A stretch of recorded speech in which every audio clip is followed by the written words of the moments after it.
E aí galera, tranquilos? Sejam bem-vindos a mais uma live do Brian Jordan. E hoje galera, eu estou trazendo vocês a mais uma live do Genshin Impact. E hoje vocês me acompanham a mais uma história aqui do game que vamos continuar mais o nosso capítulo da região de Noid-Krai. Fizemos o ato 1, ato 2 e agora estamos no ato 3. Que também lançou também o ato 4 ao mesmo tempo. Que antigamente a Royoverse lançava os atos do Genshin Impact apenas por atualização. Se você terminava o ato 3, vai ter que esperar mais algumas semanas para eles lançar uma nova atualização para a gente poder jogar o ato 3. E bom, gente, parece que a Royoverse, pelo que eu vi, meio que botou muita coisa da hora aqui na atualização 6.1. Que é mais chamado de Lua 2 aqui na atualização. E pelo que as novidades que essa atualização nos trouxe muita coisa. Mas muita coisa mesmo. Como a gente ainda tem o negócio aqui de conseguir considerações dos personagens. A gente também vai poder ganhar 560 gemas se a gente completar as histórias. E como você pode ver, tem o ato 4 aqui também, o que eu fiquei bastante feliz da Royoverse ter mudado a estratégia da gente poder receber recompensas das histórias principais, porque antigamente a gente só conseguia só um cristalzinho e mais nada se a gente completasse a história principal. Mas que bom que a Royoverse mudou isso e agora a gente ganha 560 gemas. E não é só isso, mas também a gente ainda tem a exploração daquele mapa que já tinha sido lançado na atualização anterior, ainda está aqui por enquanto. Também temos o teste de personagens, como também a Nefer, a nova personagem, que eu achei uma personagem muito top, uma personagem muito bonita. E é claro que também temos mais um evento, que é Milastra Arcanu. E pelo que tô vendo, muita gente tá meio que odiando esse novo modo que a Royoverse botou no jogo. Porque esse modo, ele tá aqui pra poder utilizar, pra poder jogar, mas como eu jogo aqui no PlayStation 4, não tem como eu jogar. Simples assim. Esse novo modo de jogo só vai estar disponível apenas para a nova geração e também para outras plataformas que o jogo está disponível. Mas o que gera muita discussão, né, nesse novo modo é que ele enche muito o HD do jogo em várias plataformas, deixando o Genshin Impact quase impossível para as pessoas que não tem muito dinheiro para comprar plataformas muito fortes para conseguir continuar jogando o jogo. Eu não sei o que a Royoverse vai fazer para reduzir isso, porque muitos estão falando que esse modo vai ser um flop. Mas sem muita enrolação, vamos ver como é que vai ser dessa vez a nova história do ato 3 e vamos ver como é que vai ser o desenrolar da história. Still no news about Rarer, though. Where could he have slunk off to? If only he was gone for good. But with all the trouble he stirred up before, there's no way we've seen the last of him. Hello, you must be the traveler in Paimon? Mr. Flint has been looking for you. Unfortunately, there's been a serious wild hunt attack over at the quarry. He thinks it's time to regroup and figure out a plan. The wild hunt? Oh, uh-oh. We better get over there right away. Come on, let's go.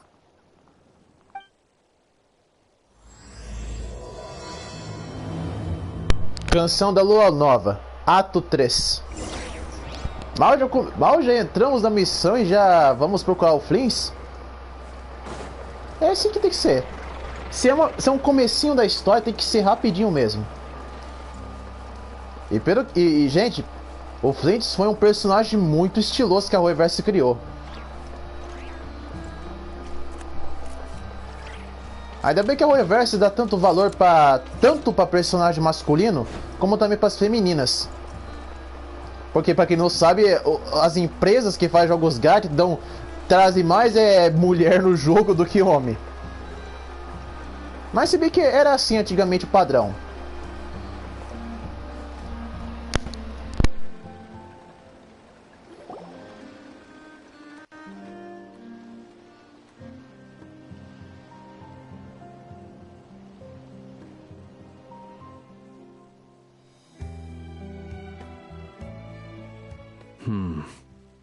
I can barely sense any Kuvaki at all.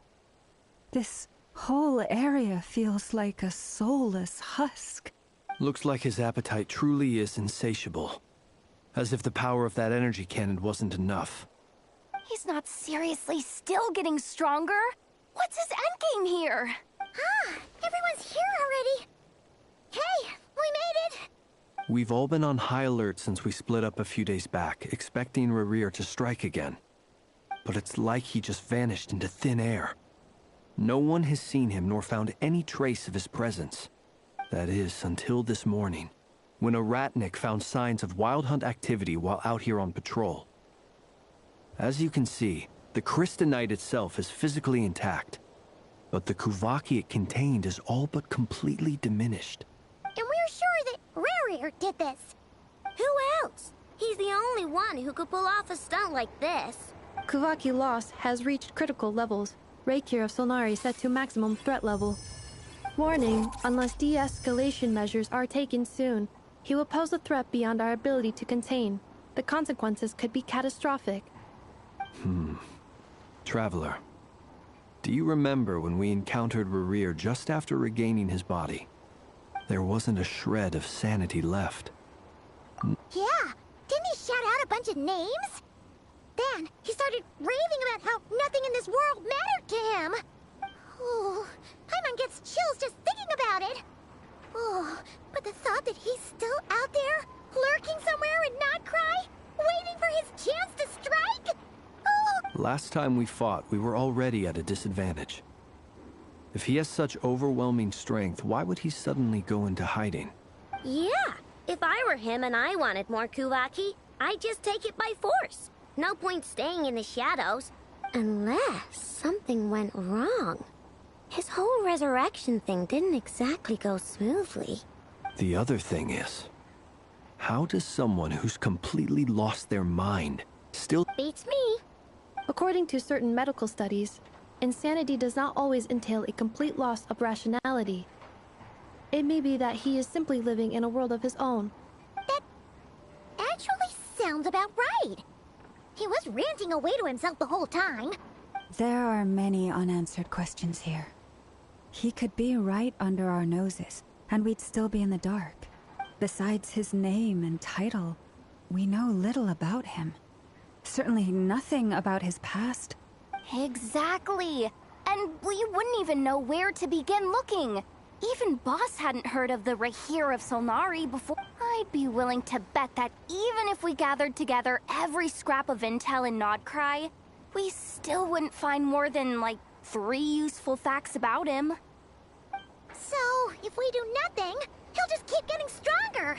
But if we want to investigate him, we have no idea where to look. Last time we had Marionette and her big robo-buddy to help us, and we still barely held our ground. If we had to face him alone... Oh, Paimon's head hurts just thinking about it. What are we supposed to do against a threat this big? Well, I do have a little hunch about his next move. Given that he attacked the quarry, I'd say it's likely he'll target other places rich in Kuvaki, somewhere like the Eye of Krati, or the Pillar of Embla. One thing's for sure. If we just sit back and let him keep absorbing Kuvaki... A perfectly reasonable hypothesis. However, it is worth noting that these two locations are quite far apart. To investigate them both... I agree, we should split up. Right now, Rerir's goal seems to be gathering Kuvaki, not fighting us directly. Wait, why Hisi Island? If I recall correctly, your largest goddess statue was carved from Kuvaki-rich ore, was it not? That's right. Yes, it could well be a potential target of his.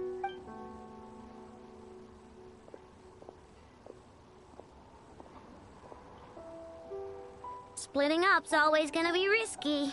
But I guess we don't have much choice, right? We're in a race against time here. And if we do run into Rerir, what then? That's when you follow the third rule of treasure hunting. Run like the wind. Didn't you say the third rule was go with the flow? I don't know. Did I? Anyway, whatever. In this situation, go with the flow means go find backup. Agreed. If anyone finds so much as a trace of Rerir, do not pursue him. Get out of the area and alert the rest of us as soon as possible.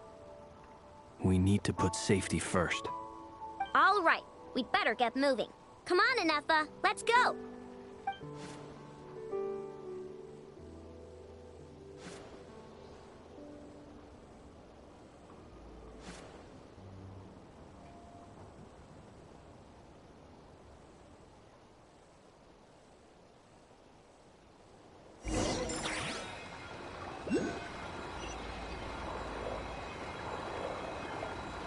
Ainda bem que a Lauma não foi censurada. Como assim a Lauma não foi censurada? Bom, gente, pra cá vocês não sabem, meio que teve algumas certas problemas a personagem. Não no quesito de gameplay, história, nem nada do tipo, no quesito de visual da Lauma. Parece que alguns certos haters ficou aí criticando a personagem por conta do seu visual. Tanto que alguns até especulam que o governo chinês mais uma vez vai se intrometer o nariz onde não é chamado e querer censurar a personagem. Nossa, é inacreditável o governo chinês. Já não basta ele meio que limitar as coisas de liberdade criativa do seu próprio povo e quer se meter no Genshin Impact, que é um dos jogos que foi feito para ser um jogo. Mas aí o governo chinês, todo mundo sabe, ele adora ser o deus da parada. Ele nem é deus. É só um ser humano que só tá no poder do título de governo. No clues to where he might be hiding. It's like he's a ghost. It feels like we're sitting on a powder keg that could go off at any second. Oh, I hate this feeling. I'd rather face him head on than be left hanging like this. So, you guys didn't find anything either?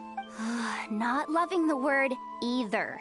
How about you, Flints? I questioned a few Ratniki and eventually narrowed my investigation down to one suspicious individual. But by the time I got to his place, he was already gone, almost as if he knew someone was on to him. Either that or he's just extremely cautious and doesn't stay in one place for long. He's been biding his time for a while now.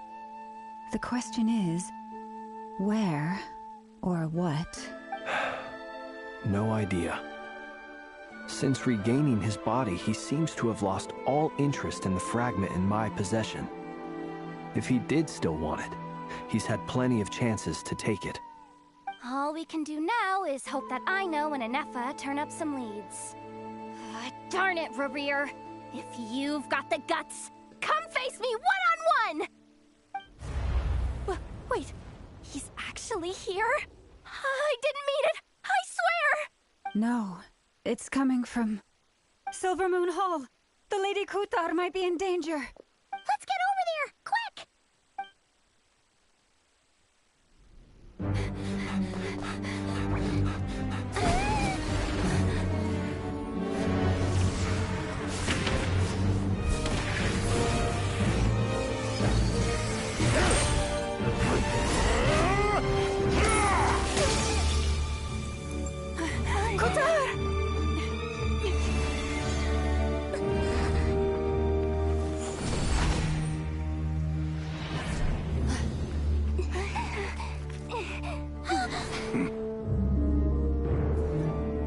Attacking the damsel elect! What's going on? No time for questions. Stop him!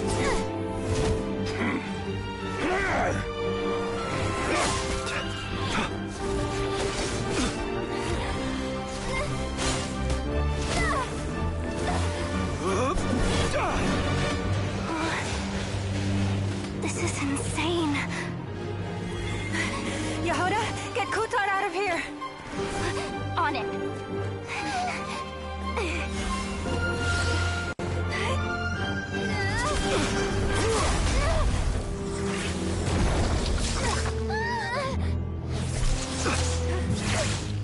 Look where your feeble light has gotten you. Now, you shall plunge into darkness. Thalindus, soon, I will find a way. Watch out!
barely made it out of there alive.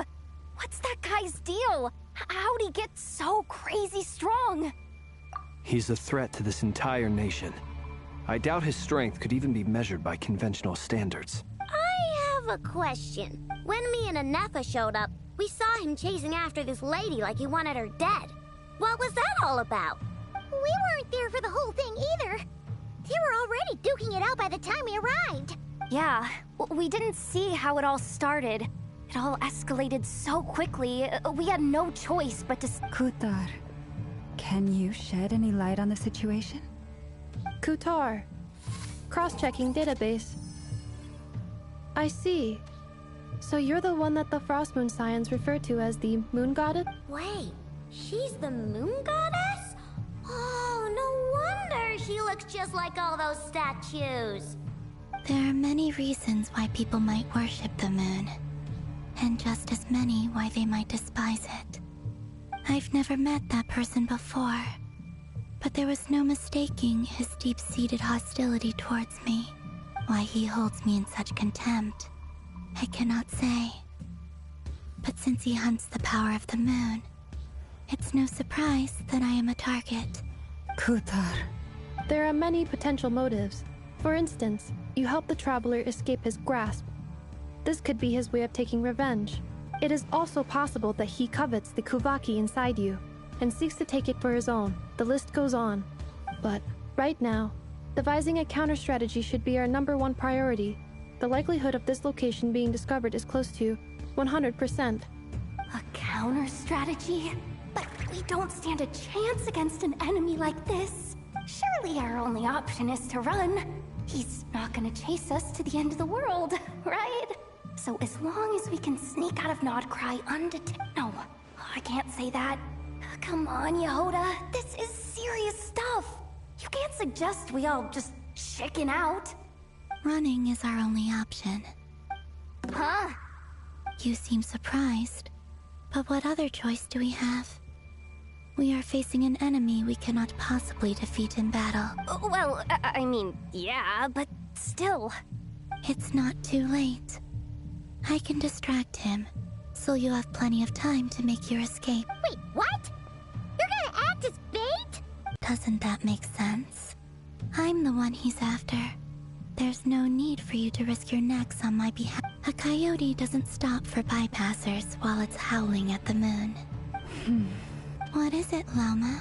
The Frost Moon Scions have already grown accustomed to life without their goddess.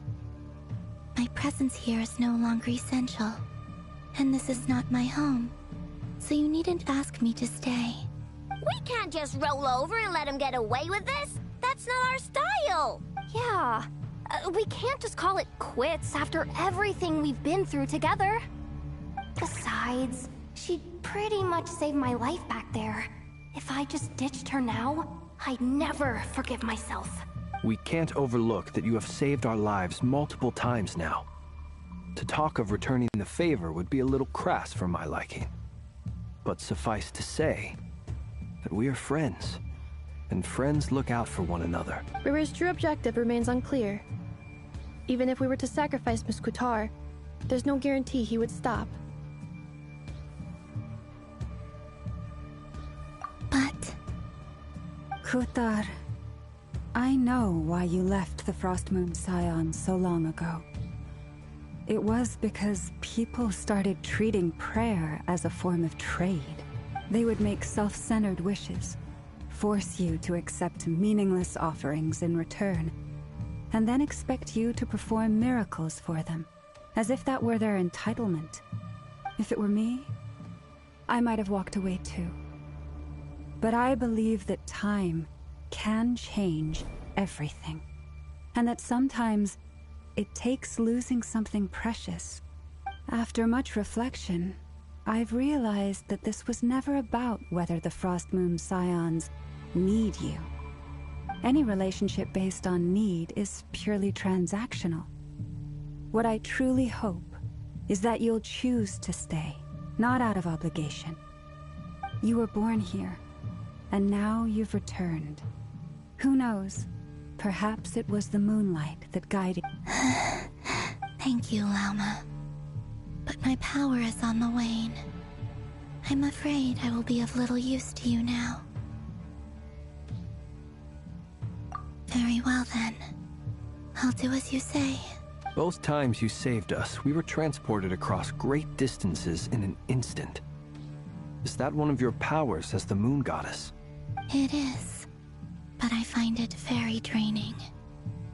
I barely managed to pull it off just now, and it will be some time before I'm strong enough to do so again. Rejected by the world, my power is dwindling. Like a lake, cut off from its source, slowly shrinking away. Now, it has almost run dry. What do you mean, rejected by the world? The 3 moons belonged to the ancient bygone era in which they came into being. From the moment I was born, the 3 moons are not one and the same. As the goddess of the Frost Moon, I cannot wield the powers of the other 2. Yet moonlight has a way of blending together. Each can reflect the other's glow. So when our fingers touched, I was able to restore my strength by drawing Kuvaki from the eternal moon's marrow. But this method of recovery is painfully slow. If only we could find the... It's the Wild Hunt!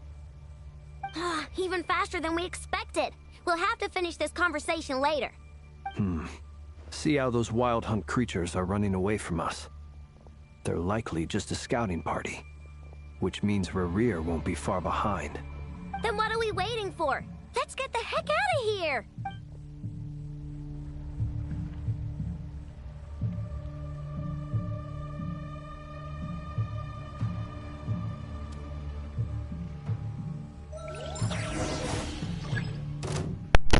Nossa, gente. Cacilda. Close your Eu eyes. sinceramente não imaginava que a gente fosse encontrar o Vingador da Lua tão cedo.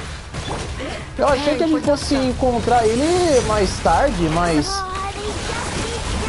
não imaginava que a gente fosse encontrar ele tão assim, do nada. Rerir's closing in on us. We need to pick up the pace. There's too many of them! And this time, we can't fall back on Kitar's house to escape! Ainda bem que os personagens testados são fortes pra gente poder usar.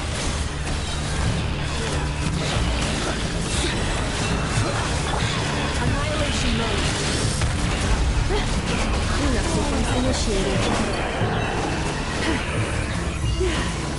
Why the Frost Moon evolved? The night comes. Be silent. Look! The rainbow! Go claw! Prepare for dust-up. With one heart, we pray. Nossa, que batalha é essa? Cacilda!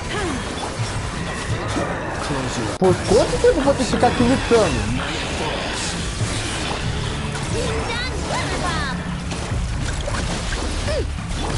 Defensive mode engaged. Acabou? Tem mais? Nossa, os bichos não morreu ainda.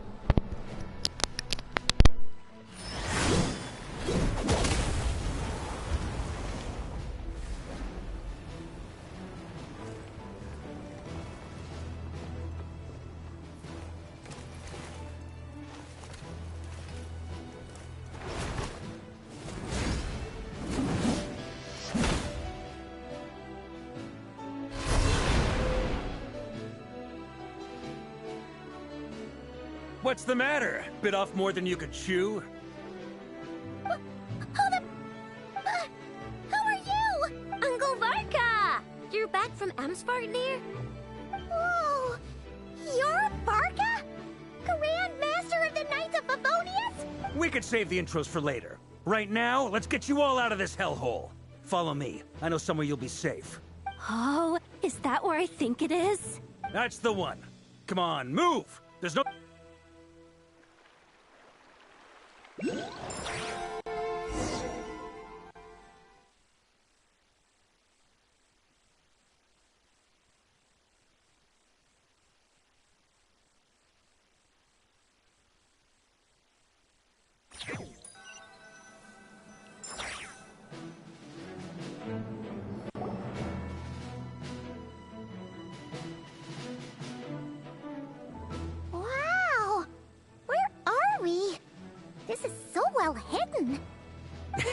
Well, that goes without saying. This is the Knights of Favonius' meeting place in Noid-Krai, and a contact hub for the Northern Intelligence Network, aka the Black Market of Intel. No matter what faction you're with, it's the place to buy and sell information. Their headquarters are in Noid-Krai, but they've got contacts in every nation. As an expeditionary force on foreign soil, working with them has offered us the most effective way of getting our hands on reliable local intel. This is where we meet. So naturally... Anyway, where were we? Folks from Noid-Krai should be pretty familiar with me by now. But I believe this is the first time we've met. Allow me to introduce myself. I am Varka, Knight of Boreas, and Grand Master of the Knights of Favonius. We've heard all about you. This meeting's been a long time coming. You look way younger than Paimon expected. But you definitely have that Grand Master vibe. Well, I'm no spring chicken. Just not showing my age yet. Definitely feeling some of that back pain today, though.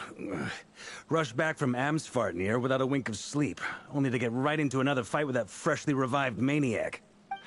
Another? You mean you fought him before? Yep. He wasn't nearly as strong back then, but he was still a formidable foe.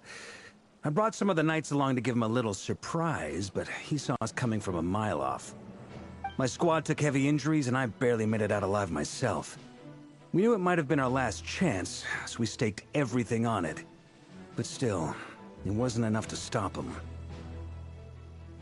I tried tracking him down afterwards, but he didn't leave a trace. Even in his unhinged mental state, he's as cautious as any trained operative. So, I decided to come find you. And as luck would have it, turned up to find you being ambushed by the Wild Hunt. Is that why he's been frantically absorbing Kuvaki these past few days? Because he sees you as a threat? Maybe I'm part of the equation, but even if I weren't, I'm sure he'd still be gathering power. He's clearly working up towards something. Note to self, Uncle Varka's strength rating officially upgraded. Guess it's my turn to ask questions now. So, what exactly has been happening in Noid-Krai? Why is the Wild Hunt returned in humanoid form? And why is it after you? That's a long story, but I'll try to make it quick.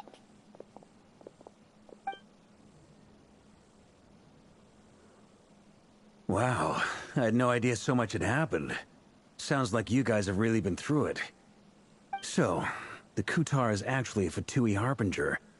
And all this Wild Hunt activity in Noid-Krai is the work of the Raker of Solnari, one of the 5 sinners. That's a lot to take in. Need some time to wrap my head around it all. I'm truly sorry, Mr. Varka. You stood with us against the Wild Hunt, and did everything you could to stop it from escalating into a full-blown catastrophe. And then, the one time you're away, You've got nothing to apologize for, Miss Moonchanter. You can plan 100 steps ahead and still slip up. That's just life. No one knows what tomorrow holds. You can't predict which way the wind will blow next. And, to be perfectly honest, I can't say I'm surprised. For all the times we've defeated the Wild Hunt in the past, we've never been able to completely wipe it out. But now that a new variable has come into play, fate may well take a different course. A new variable? You mean us? Who else?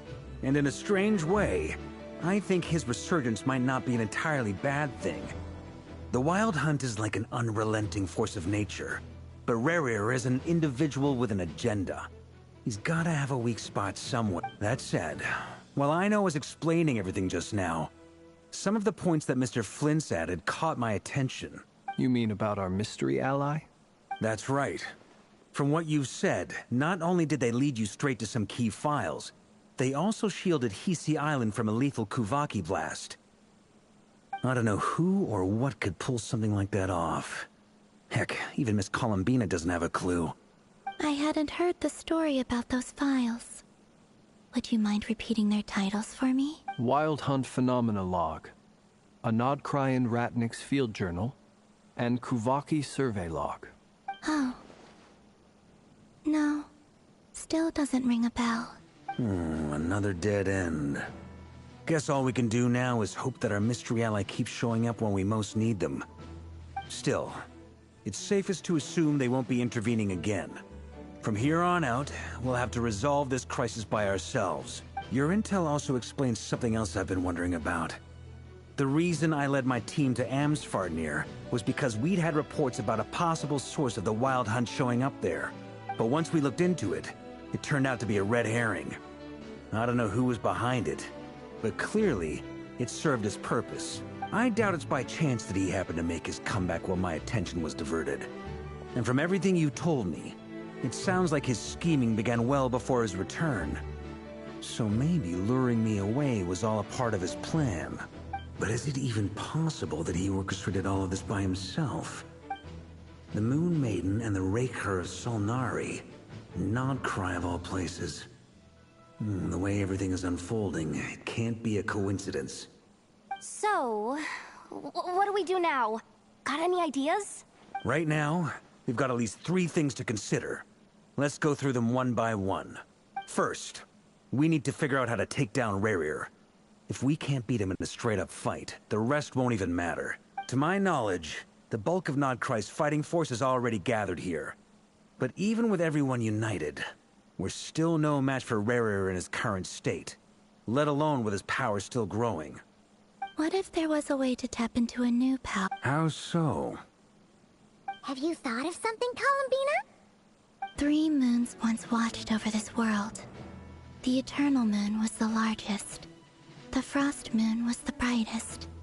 And the Iridescent Moon was the most mysterious. They say that back then, the 3 moon goddesses wielded immense power. I now bear the Frost Moon's power, and the Eternal Moon's marrow resides within the Traveler. Hold on. Are you suggesting... The iridescent moon. The last piece in the puzzle. That's right. If we can find the Iridescent Moon's marrow, I will be able to regain my strength much... The 3 moons are said to stir the tides and illuminate all things. Perhaps they hold further secrets. According to my analysis, the solution is feasible. However, it is subject to one major condition. I know a way, but... we will need to visit the Fatui's Experimental Design Bureau. The Experimental Design Bureau? Are you saying we need to involve Marionette? Yes. I must speak with Sandrone. It's a long way from here to the Experimental Design Bureau. There's a high chance you'll be spotted. You shouldn't go alone. Then that's settled. Next up, our second priority. Somehow, we need to figure out Rerir's end goal. As you saw for yourselves, when he was still in his Wild Hunt form, everything he did was for the sake of recovering his body and resurrecting himself. His first act since then, after laying low for a while, was people's obsessions often reveal their greatest vulnerabilities. There must be a reason why he despises the moon so deeply. Perhaps it sheds some light on his title, The Wild Hunt has plagued Noid-Krai for centuries now. If we want to stop it for good, we have to get to the root cause of what's driving it. It's true. We still know very little about him. If Kuthar hadn't given us that lead, we wouldn't even know his name. But where would we even start? I doubt even the Intel Queen of Noid-Krai has a clue, and she has info coming out of her ears. Oh? That's a rather hasty conclusion for someone who's so painstakingly meticulous when it comes to dealing with machines. Ah, she heard me.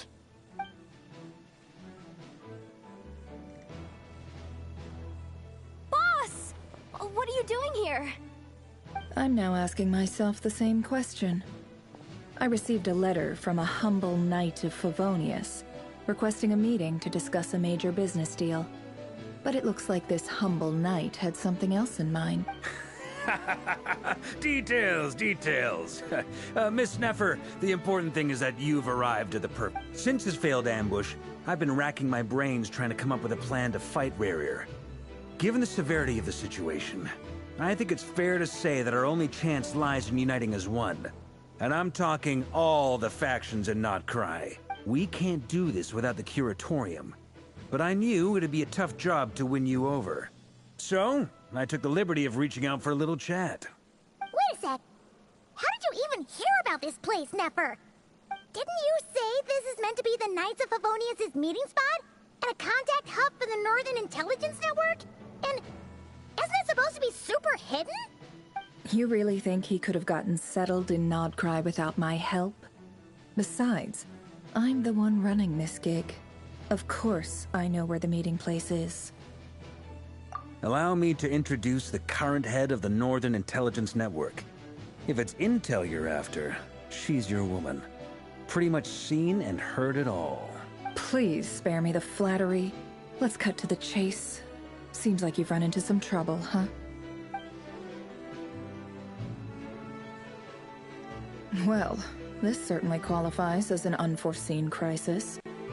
On behalf of the Curatorium of Secrets, I wish... So you're just going to sit this one out? Why should I get involved? What could possibly be in it for me? What if we told you we can't do this without you? Oh? Then I'd say, you'd better make it worth my while. I don't work for free. I can't put a price on something like this.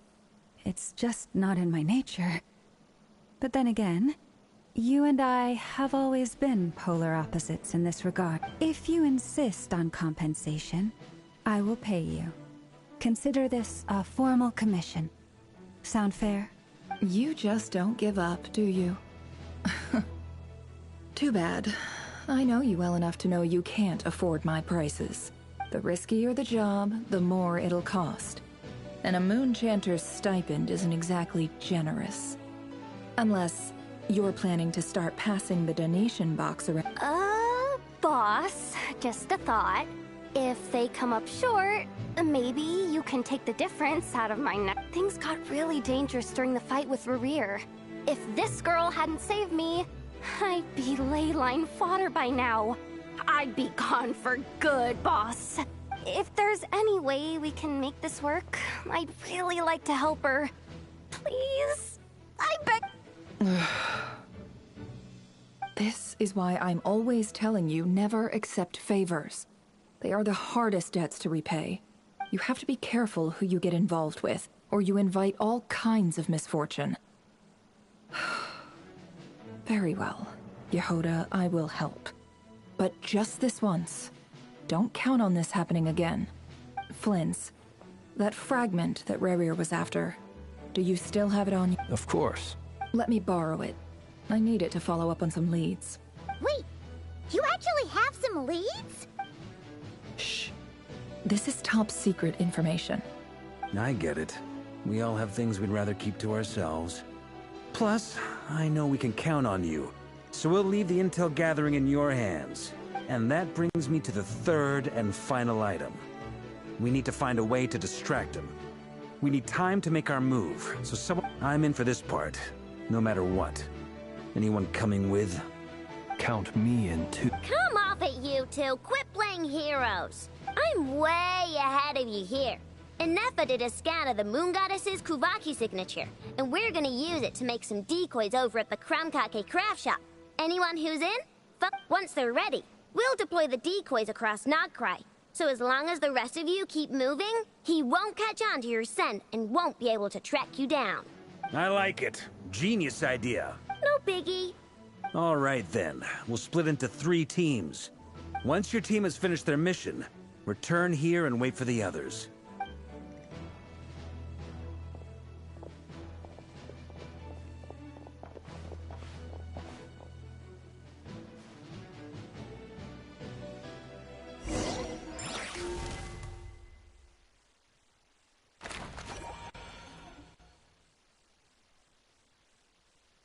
Cacilda, gente. Cacilda. Eu não esperava que ele fosse encontrar o Vingador da Lua tão cedo e ter um embate dele contra a Colombine assim tão cedo. Eu esperava que isso fosse acontecer mais tarde. Mas, poxa, e o Varka? O Varka, nossa. Que personagem da hora. Então, aquela parte que foi mostrada no finalzinho do ato 2 era o Varka que estava enfrentando o Vingador da Lua. Lady Damselette. Wait, and you two? What are you doing at the Kuvaki Experimental Design Bureau? We've been doing our best to mind our own business lately. But if you're just gonna waltz up here like this, you're seriously pressing your luck. Don't blame us for doing what we have to. Huh. You really think that's gonna scare us off? We're not looking for any trouble. I just want to see Sandrone. Do I need to remind you that you're still a wanted fugitive for deserting us? Out of consideration for our former ties and the crisis we're all up against, we'll let you leave in one... Let them in. But... Are you going to make me repeat that? No, my lady. Sandrone seems to be in a good mood. Must be maintenance day.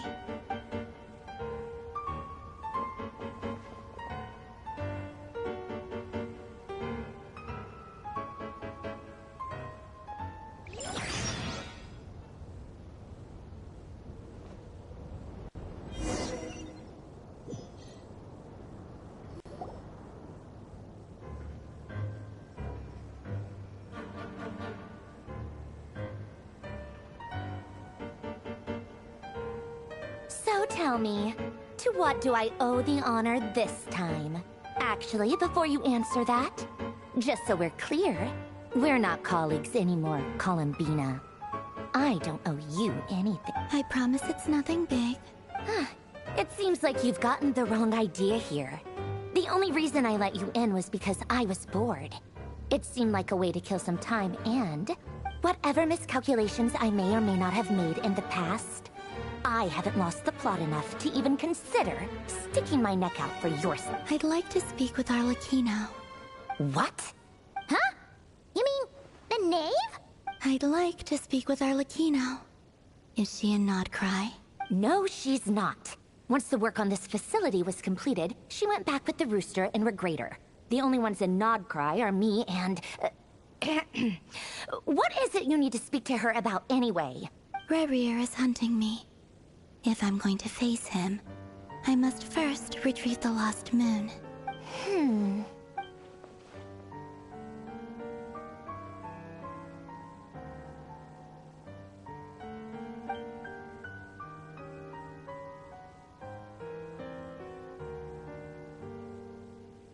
Is that a no, then?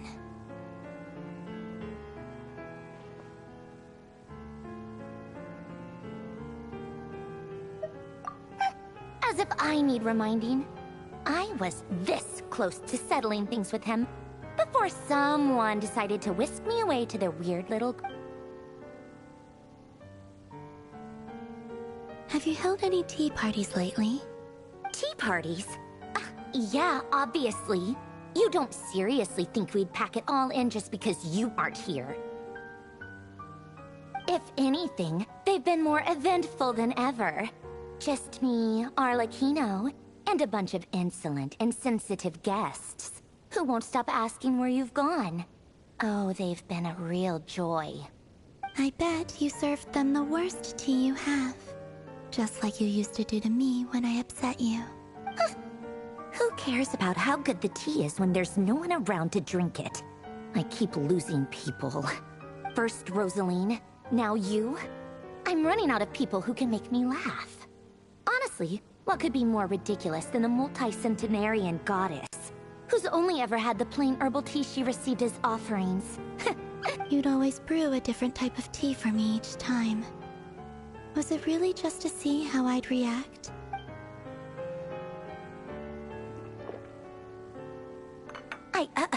Well, duh. Why else?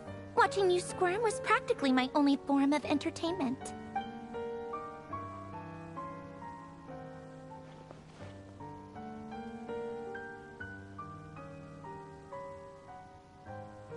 Oh, yeah. And Capitano sometimes used to bring Tartaglia around, too. But I guess we won't be seeing him again. Well, I guess we are overdue for a get-together. Polonia! Have Favronia pass a message to Arlecchino for me. It's time for tea. Will suffice. Pass along a message for me, too, if you would.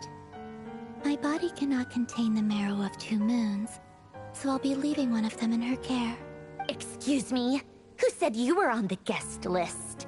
If my tea meant that much to you, Maybe quitting the Fatui wasn't your brightest move. Back when you were under the Tsaritsa's protection, no one would have dared come at you so openly. But that protection didn't come for free. In fact, I paid dearly for it. At the end of the day, it was just another transaction. I just got tired, that's all. I never wanted any part in their grand ambitions, and I've had enough of being treated like a bottomless supply of power. It brings back memories from the old days, when I was still worshipped as the moon goddess. Centuries on, it may be a different group of people, but I see the same greed in their eyes. I figured you'd leave eventually. You didn't have as much of a reason to stay as I do. The Tsaritsa gave you shelter and protection, but that was it. Nothing more, nothing less. Meanwhile, the Fatui demanded everything from you in return. I get why you left. And frankly, I have no interest in dragging you back just because the higher-ups told me. But if you keep hanging around with this riffraff, the next time we cross paths, we might be enemies for real.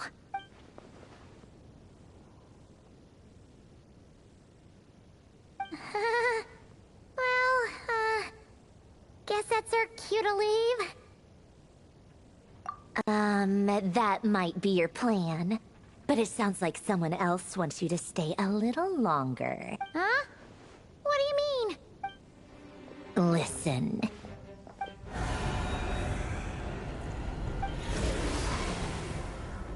My lady, it's the Wild Hunt. A horde of monsters is headed straight for the facility. Another uninvited guest trying to crash my tea party. Clear the area. I'll handle this. Go on, get out of here. You may have stopped Polonia from crushing him. Stay and watch if you want, but it'll be at your own risk. There's a secret passage on the second floor. It'll take you right to the plains out back. Stare all you want, Columbina. You're not getting another invitation to my tea party. I know.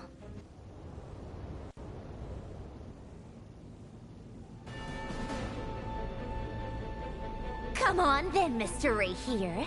Let's pick up where we left off. It's your Wild Hunt monstrosities versus my beautiful creations. Let's see who comes out on top.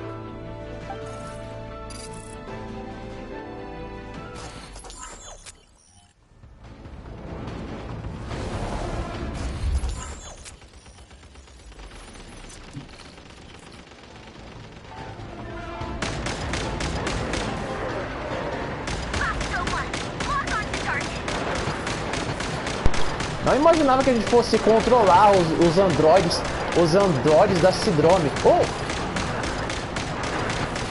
Mas que legal!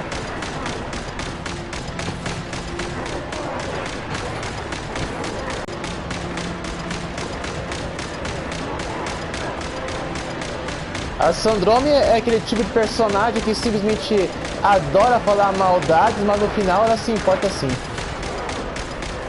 E dá pra ver que tanto ela como Columbina tem uma boa química.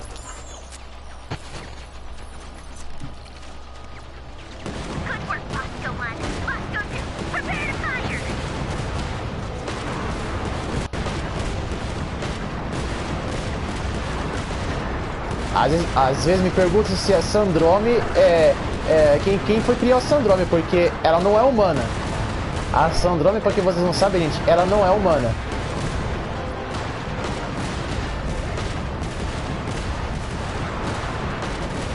Uma coisa que eu nunca entendi da Royalverse, eles sempre deixaram essa vibe de marketing que os mensageiros fatores são os vilões da parada. Mas tudo até agora que eles nos mostraram do jogo foi só que os mensageiros fatores são só antagonistas. Quer dizer, não vou dizer que é todos os fatores, porque o Doutor, ele sim foi um vilão. Ele sim foi um vilão na saga de Sumero.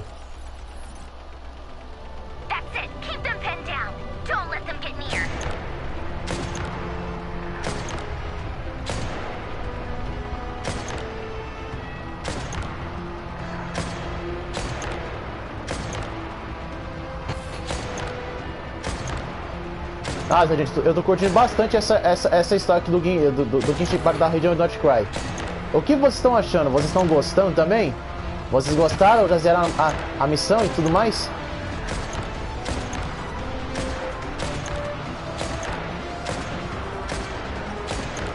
Das pessoas 98% das pessoas que jogam Genshin Impact, eles não notaram que o jogo teve uma baita evolução no roteiro.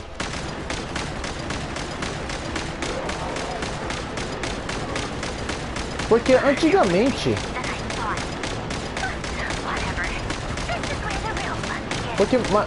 a maior parte do foco da história era sempre os personagens. O viajante, ele só foi um coadjuvante na maior parte dela. O viajante era descartado. Mas desde que o universo mudou de diretores, produtores no Genshin, e também até o chefe da empresa, eu vejo que eles melhoraram bastante o roteiro. Botaram destaque pro viajante, mas também botaram ao mesmo tempo foco nos outros personagens, que eu fiquei bem feliz. Porque isso é bom.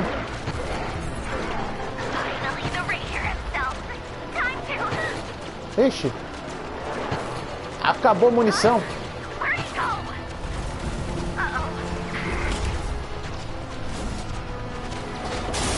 Tinha que ser ele. O Vingador da Lua que destruiu a máquina.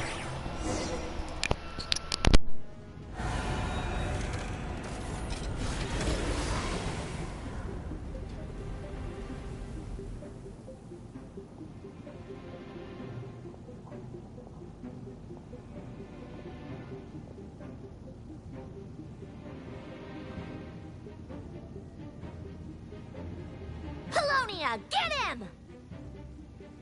I've upgraded Polonia again since our last encounter, and uploaded every last scrap of your data.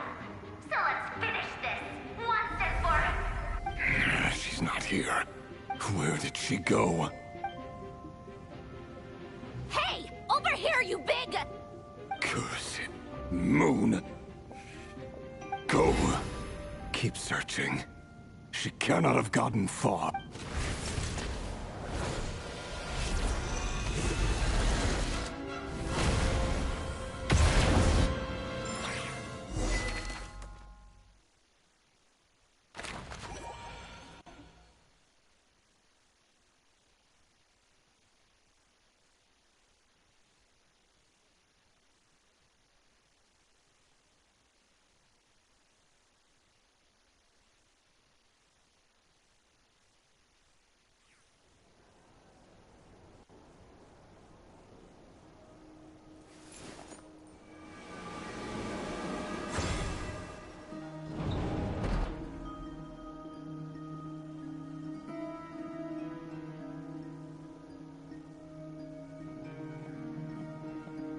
So this is your method for investigating Rarir's past. It almost looks like some kind of ceremony. Good deduction. But it's quite a different affair from what you're used to with the Frost Moon Scions. Whoa! First time I've ever been in here.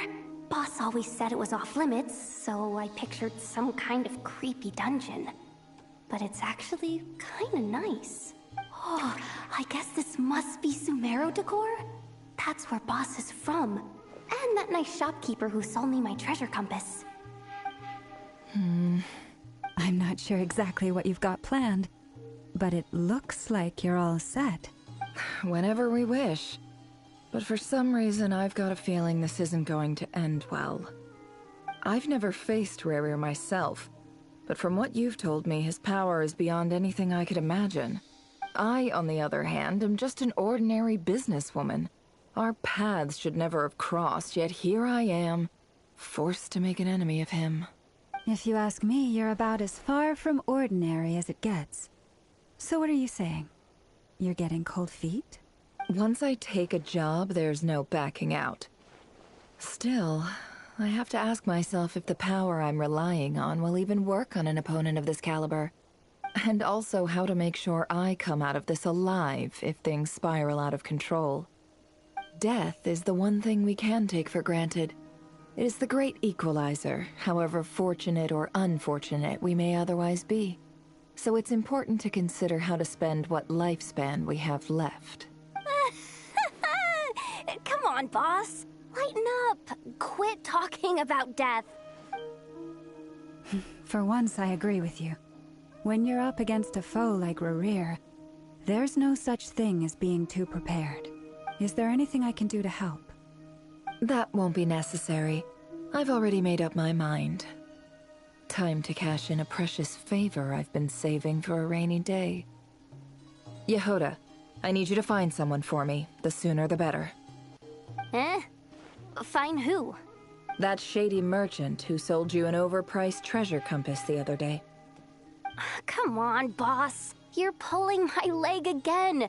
In what way is she shady?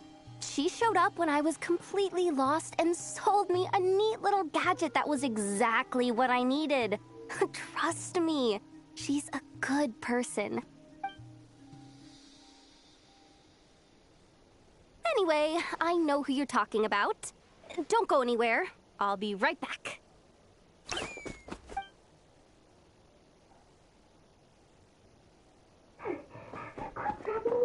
I genuinely can't run any further.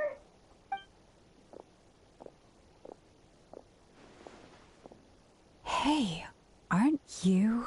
What is it? What's the big rush?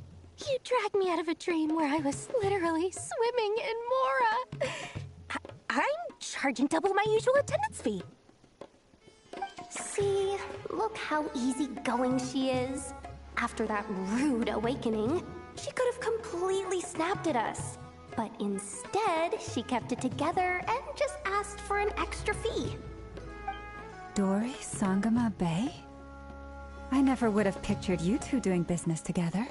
If you want to make it big in Noid-Krai, it's all about connections.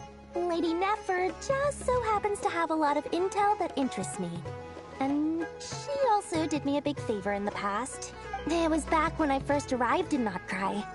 My trusty assistant, the genie in my lamp, had an adverse reaction to the Kuvaki and fainted.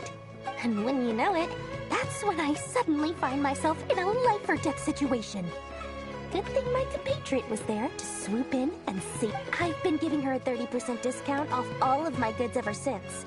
Now, so that no one here feels left out, I'm willing to extend a 20% discount to fellow friends of Boss Nefer.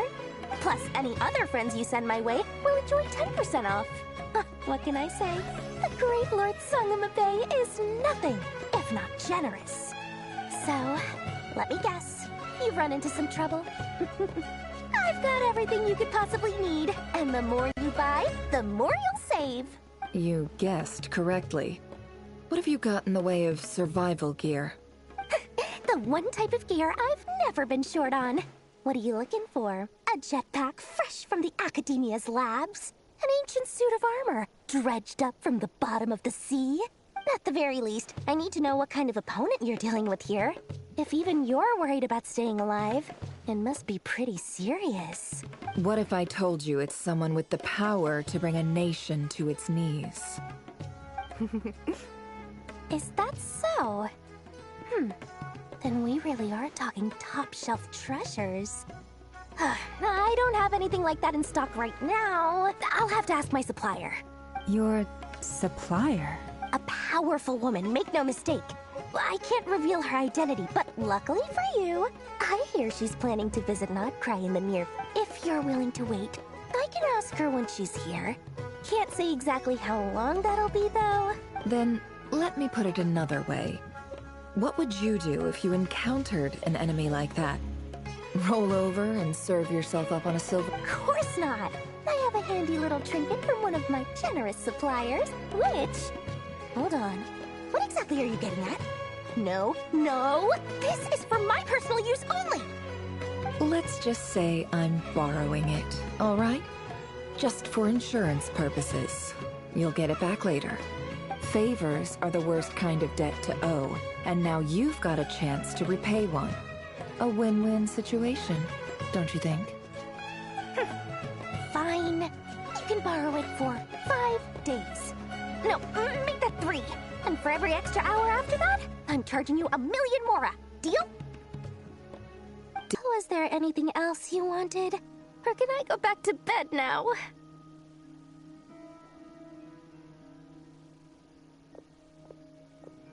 That will be all. Take care now. Don't trip up on your way back, friend. See you later! You're my favorite shopkeeper.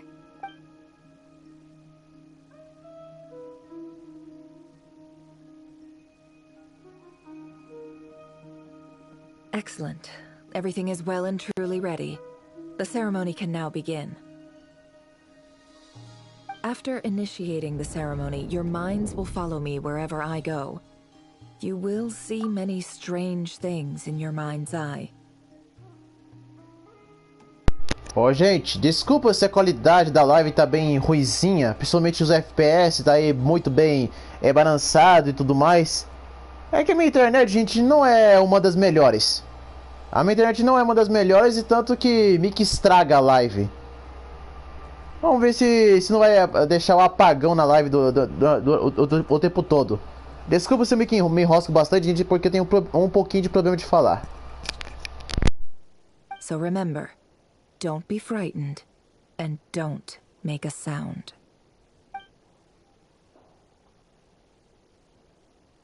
Now then, let us peer into the Raker of Solnari's past.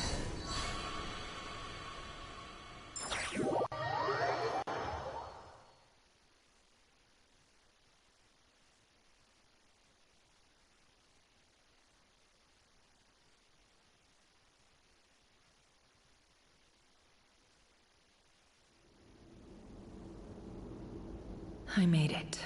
I don't recognize this style of architecture. Must be Conrian. Simple furnishings, table and chairs. It's a more ordinary house than I might. Looks like the fearsome Raker of Solnari came from surprisingly humble beginnings. Unless this passed for luxury in Conria. Unlikely.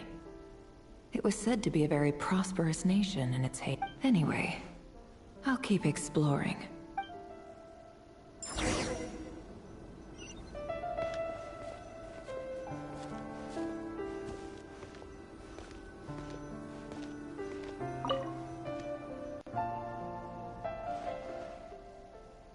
Hi, Reverie. Since you're working extra hours tonight, I thought I'd keep myself busy by checking out that new kebab shop. I've heard good things about their menu. I'll test it out, and if it's as good as everyone's saying, let's go back together sometime. P.S. New stash from the Universitas Magistrorum. I brought some goodies home. A few teacups and a pin rack. Hope They didn't sign their name, but they must have been close. Sounds like they were living together.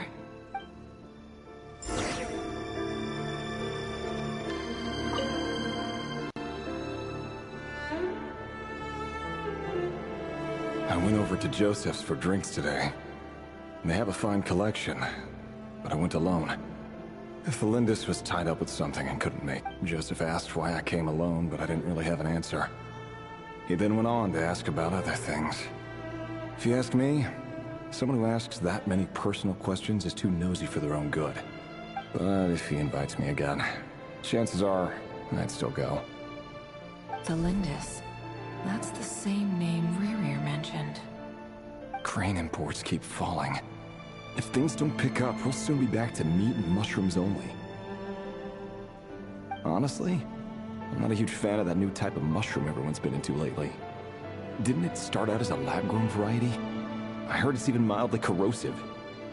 Seriously, why would you even eat something like that? I don't care if it's an impressive feat of alchemy. That just isn't the kind of thing I like to eat. Grain has to be imported, and they're eating a diet of mostly meat and mushrooms. Could it be because Conria is underground, so it doesn't get much sunlight? That would explain why they use so much stone in their buildings. They even use alchemically modified strains for food. Seems like the people of Conria don't have many options when it comes to dining. I've just about saved up enough now. Time to buy it and keep it somewhere safe. Making a big purchase. I wonder what it is.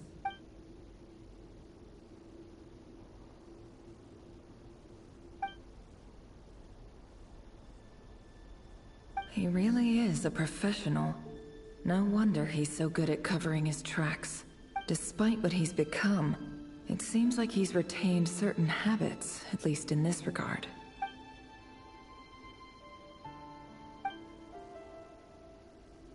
Did Rary rip it out himself?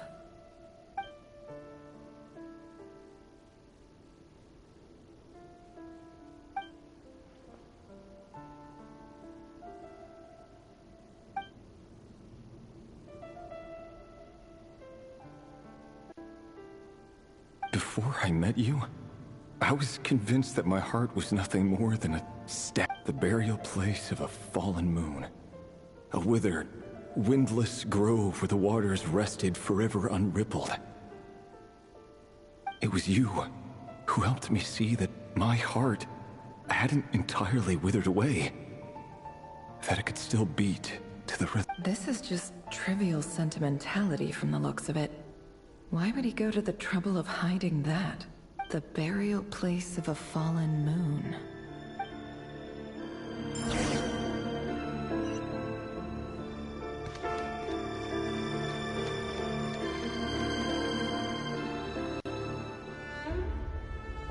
Revere, over here. Dane!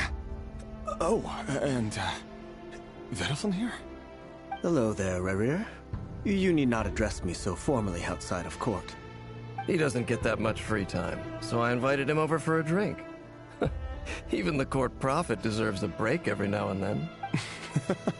Well, I'm flattered. So, what are we discussing today? Hey, don't look at me. As far as I see it, we don't need an excuse to have a few drinks. Come on, don't give us that. Didn't you say you were about to pop the big question? Who'd have thought the great Twilight Sword was an even greater gossip? I just didn't expect you to be the first one to settle down and get married, that's all. Yeah. If you told me that a few years ago, I wouldn't have believed you either.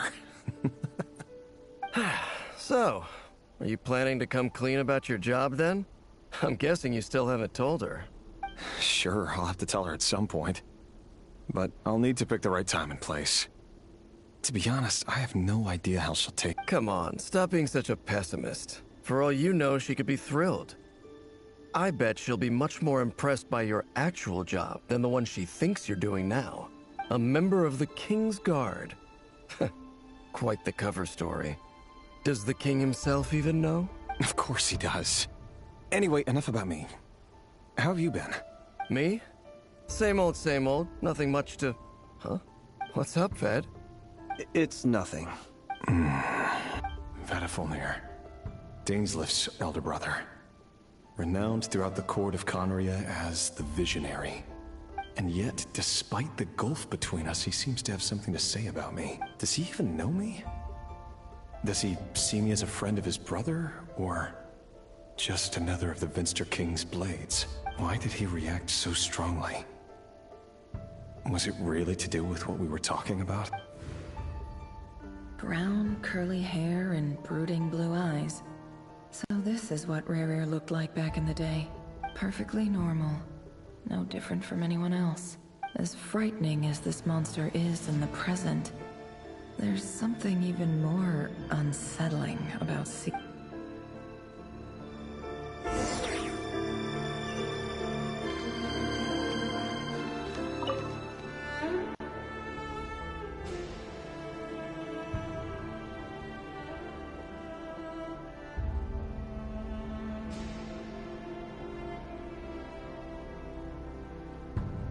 Felindis? You're back early?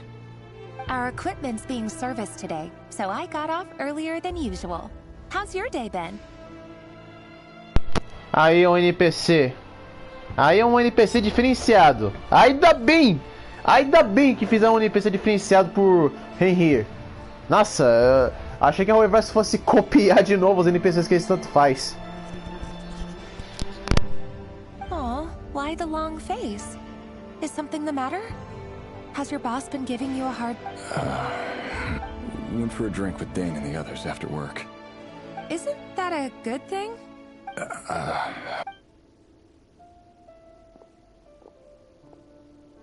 Vedifenir showed up today, too. You know, Daneslif's older brother. Ah, Mr. Vedifenir. Yes, I've heard of him. They say that everything he says ends up coming true.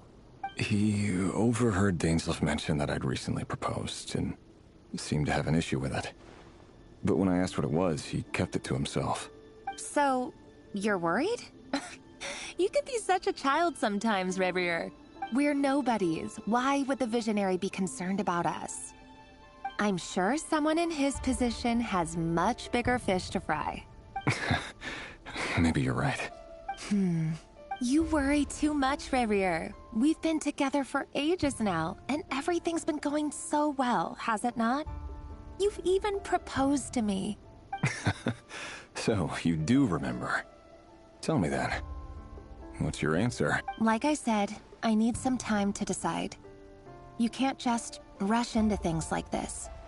We may be nobodies in the grand scheme of things, but if we want things to work out, we've still got to plan ahead. All right. Take your time. Just don't keep me waiting forever. Nobodies. Sounds about right. In the eyes of people like Vedifenir and Daneslif, what do we matter? Can someone whose gaze is so fixed on a far-flung future even see the present clearly? Besides, the dynasty's fate rests with the king and his inner circle. Whatever I do, it won't make much difference. Meanwhile, every idea they come up with and every decision they make, it affects everything. These days, the king is lost in his research, and the purge of the Crimson Moon bloodline. The opposition tried to speak out, but nothing came of it. And I'm under no illusions as to why. Because a man can have 1,000 reasons to carry a sword, but there are few good excuses to use it. Yet the king has never even considered a gentler approach. And what becomes of someone who kills on another's behalf? Can he ever find true peace?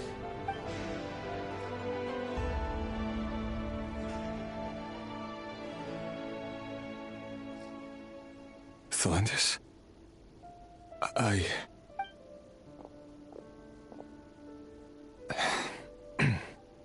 It's nothing. You were right. Fate has never smiled upon nobodies like us. But by the same token, it's unlikely to bear a grudge against us either. There's no reason we can't keep living happily together, cherishing the simple joys of each day as they come. See? You just need to stay positive, Reverie. I can feel your warmth, your breath. You're right there, right by my side. Just seeing you makes me happy in a way I can't explain. And that's something that no one could ever take away from me. So smile, my love. Let go of that frown. You're right, Thelindis. I've just been overthinking things. That's better. Getting caught up about things like this will only ruin our evening. Speaking of which, all set for the ball tonight? I need to go get ready. You go ahead. I just have a few things to take care of, then I'll come join you. Even busier than the big shots, huh? Fine, I'll go get started. But don't be late. If you keep me waiting too long, I won't be a happy bunny. Relax. I'll be there. Seriously, though, you drive a hard bargain. You're really gonna leave my proposal hanging and still expect me to take you to the ball? Well, that goes without saying. I already told everyone I'd be coming with a dance partner. Besides, they're two completely different things. Let's take it one thing at a time, all right? All right. White outfit it is. It seems like Rerir was deliberately hiding his ties to the intelligence services by giving the impression that he was just an ordinary member of the Vince. He clearly doesn't want his would-be fiancé to know about his other life. Then again, that's hardly surprising. People in the intelligence trade rarely do.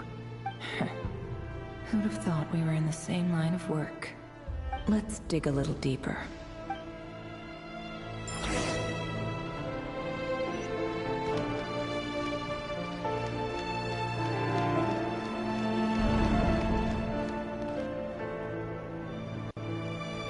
Our last operation was a resounding success, and all thanks to you, Rahier of Solnari. In total, we apprehended 32 dregs of the Crimson Moon, and 67 accomplices. After all these years since the dynasty's fall, so many of them still linger on. Indeed, it cannot be denied. Yet it was destiny that the Crimson Moon should be overcome by the eclipse, and that His Majesty, the all-seeing Vinster King, now God. Conria has no further need for a dead moon. But alas, there will always be those who refuse to see the truth, choosing instead to romanticize the past. That's not entirely true. Much about the Crimson Moon era was worthy of remembrance. And that's exactly why they keep trying to see it restored. Many of its secrets remain unsolved to this day. As it happens, that's precisely the field of study my partner is devoted to. You still haven't told her what you really do for a living. Where would I even start? How do you tell someone that you're one of the king's hand-picked executioners? That your hands are steeped in blood? You didn't choose this life, any more than I did. Orphans like us don't get a say. But I'll sure as heck be the one to pay for it. Speaking of which, we need to be more rigorous in the way we identify direct descendants of the Crimson Moon. Someone, it seems, has strong opinions about my future plans. Most likely my marriage in particular. I have a feeling that we may soon become targets of the Crimson Moon's retribution. Your concerns are not unfounded. They've taken out many of our colleagues these past few years, and for that very reason. These are no helpless lambs we're leading to the slaughter. They're wolves in sheep's clothing. Take care, Rahier of Solnari. I look forward to toasting you at your wedding. Thanks, Thorkel. You look after yourself, too.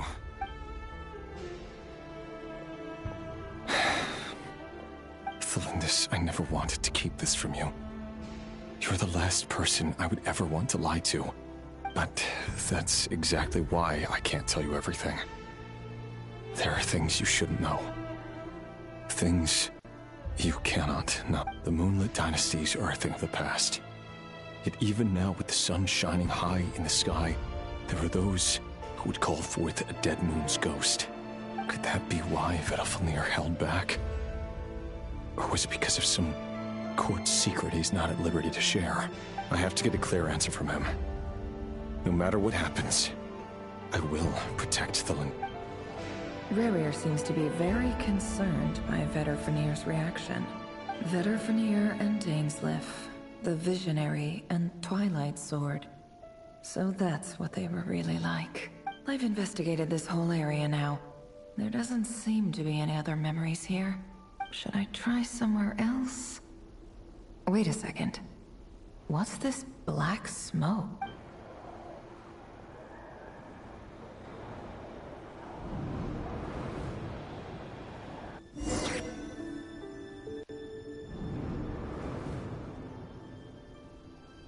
So, he's late after all. Just you wait, Rahier. You're in for it. Are you waiting for someone, ma'am?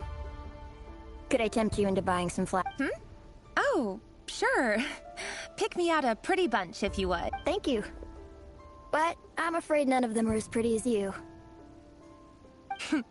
For someone so young, you sure have a way with words, don't you? I'm only telling the truth. Look me in the eyes. You'll see I'm not lying. May we have a word in private? Who are you? And what do you want? It doesn't matter who I am. Too many of our kind have fallen lately, so I decided to take the risk of reaching out. Not long ago, the Rahier of Solnari led an assault on one of our strongholds. We suffered many casualties, and many who came to our aid lost their lives as well. Sorry, I don't know why you're telling me this. And I don't want to get involved. Wait, hear me out. This time we finally got a clear look at his face and learned his true identity. His name is Rahier, and he claims to be one of the King's guards. What did you say? A cruel irony, isn't it? The man you're set to marry leads a double life as a brutal executioner. But surely, you must have caught a whiff of the blood on his hands. Why are you telling me all of this now? Simple.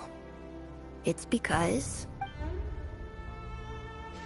How strange. Rerir was nowhere to be seen in that memory. It clearly belonged to Felindis.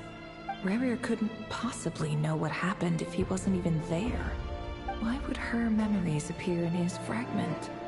The ceremony won't last much longer. I think it's time to call it a day.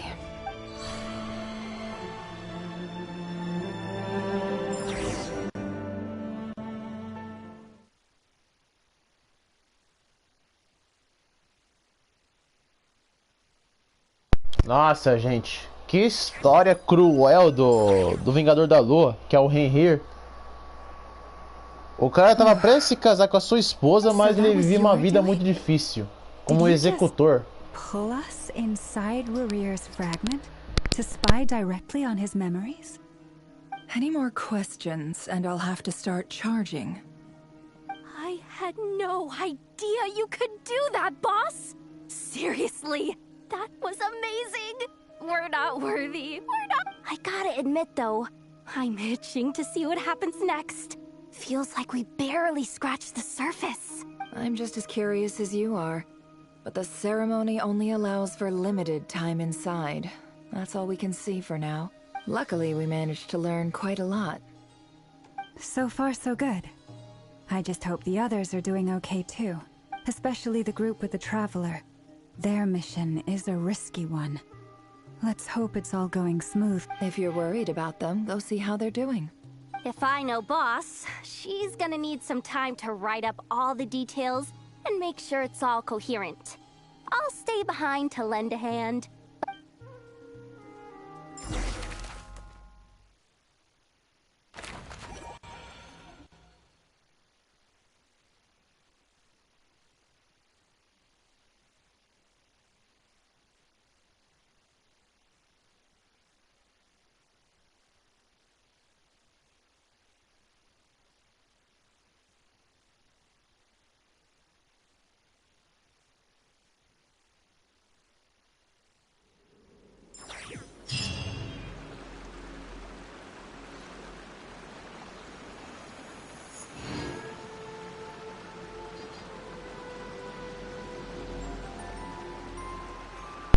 Ué? O que aconteceu? O local está sendo usado para outra missão. Complete aquela missão. Como é? Ah, tá de sacanagem com a minha cara. Ah, de novo isso, Royalverse? De novo? Ah, palhaçada, Royalverse. Para de botar a missão secundária do jogo pra gente ser obrigado a completar ela. E o pior de tudo, não é uma missão qualquer. Não é uma missão simples.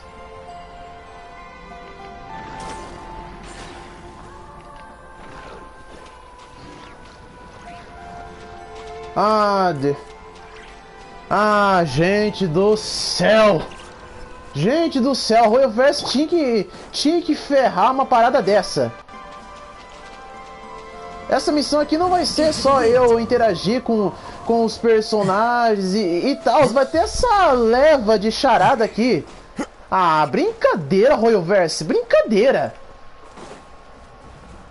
Vocês criam uma baita história envolvente no jogo, mas vocês nos obrigam a fazer uma infeliz missão secundária. É sério?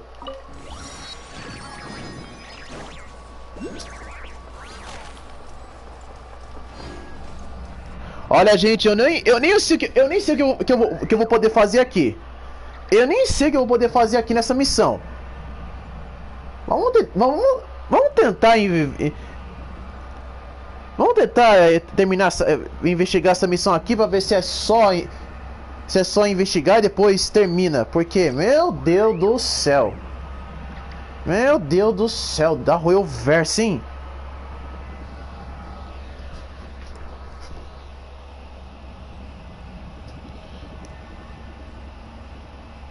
Wherever in this world I roam, I carry memories of my home. This blade. It is the Vamos lá, last gente. link I have to the land of my birth. Tentar resolver essa missão aqui.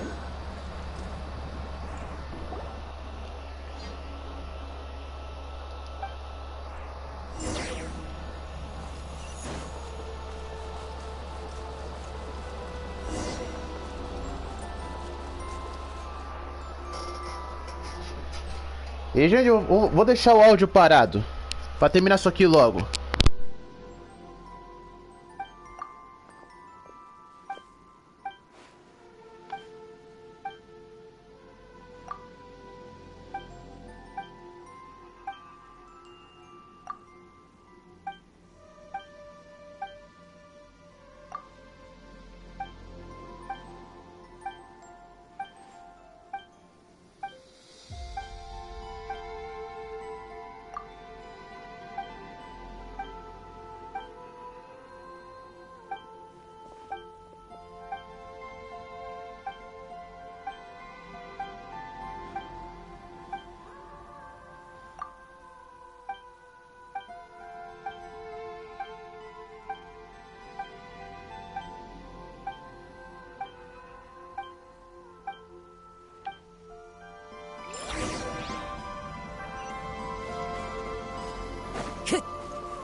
Fateful offering.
goes on.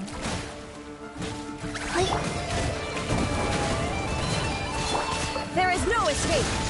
Ha! Ha! Let the world collide! Go.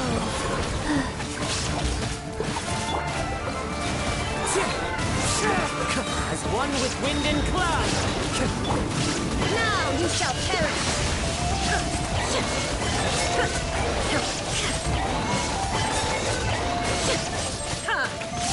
Shine down! Yoo-hoo! Opening box of Adeptitrix.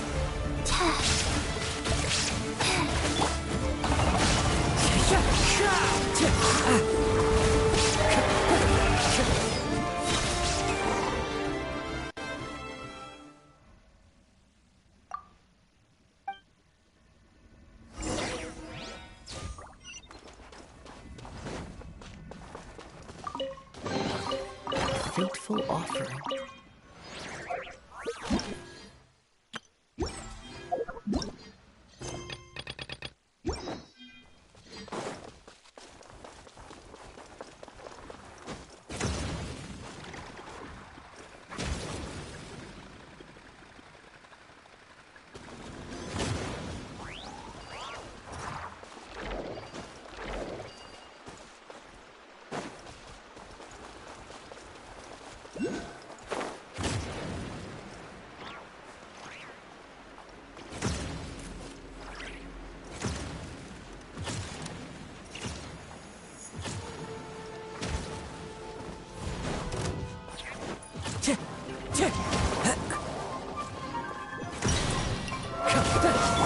There is no escape!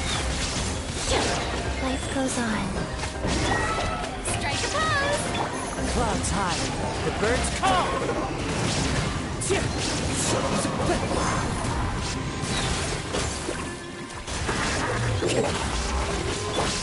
Shine!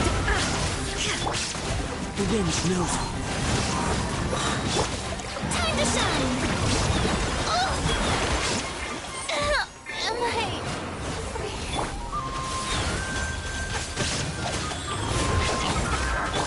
Illusion shattered! Torn to oblivion!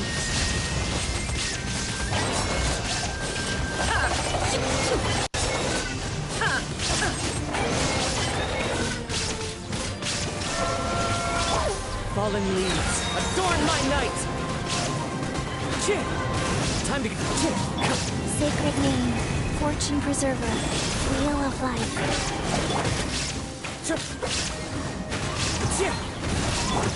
Shine down!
beautiful offering.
Ah, finalmente!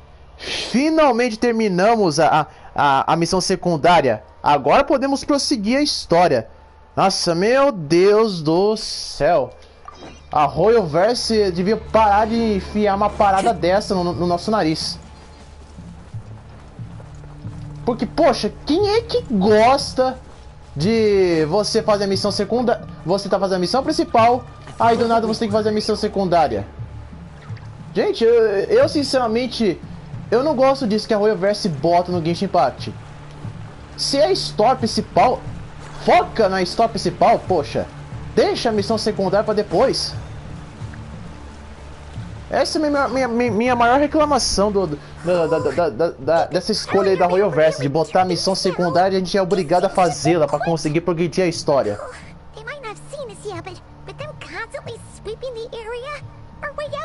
E também um detalhe, eu já não gostava nem um pouco também da gente ser obrigado a subir o nível de rank nosso do mundo pra conseguir também progredir a história.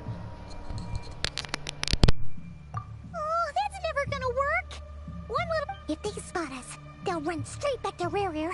And once he knows we're here, it won't be long before he's breathing down our necks again.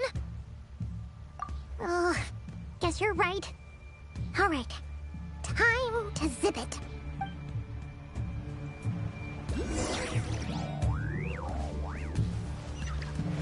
Quick, hide! We almost got spotted. Phew, that was a close call.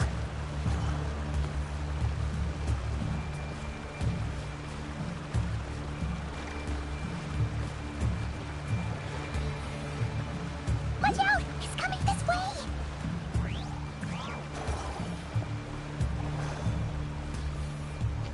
Keep going. We're nearly there. This is the final hurdle.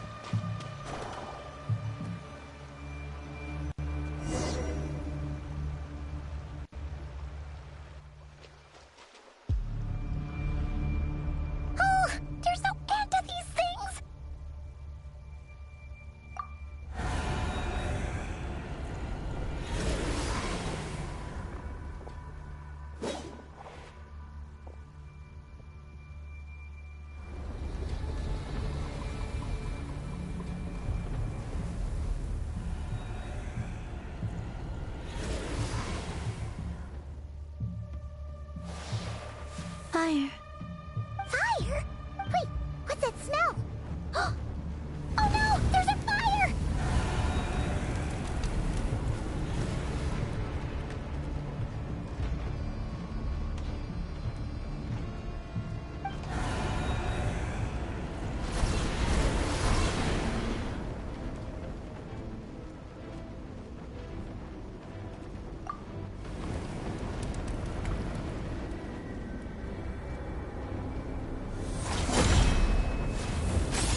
Sandrone was right. You look weak, Columbina. The old you would never have let such lowly creatures bar your way. Word has it that you did something for the Tsaritsa, and that's why you've lost most of your power. Freedom comes at a heavy price, doesn't it? It's Arlecchino! You came! Hello again, Columbina. And greetings, guests of the House of the Hearth. It's been a while, Arlecchino.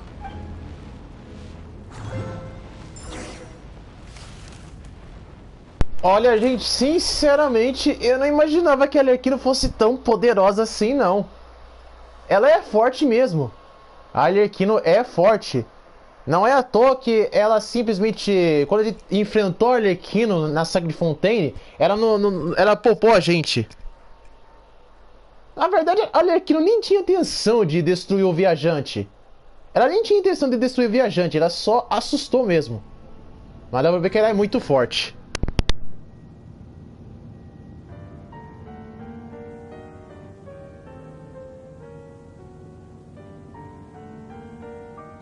Stupid right here of stupid Solnari. Ugh, whatever. I've got all the data I need. Next time we meet, you're finished. He sure doesn't pull his punches. Excuse me, do you need a hand? You can do me a favor by staying out of my way. Can't you see I'm busy? Wait a minute. I recognize that voice. Hello, Miss Sandrone. Father sent us over to help. Huh. How considerate of her. Hey, Fremine, get over here and help me fix this. Lenny, you do your thing. Just keep your sister away from my machines. Nearly every machine that cat girl touches ends up going haywire. Go put her on cleaning duty or something.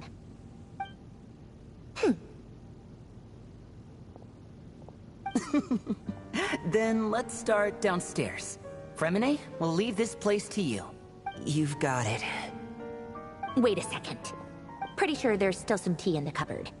If you want some, you'll have to make it yourselves.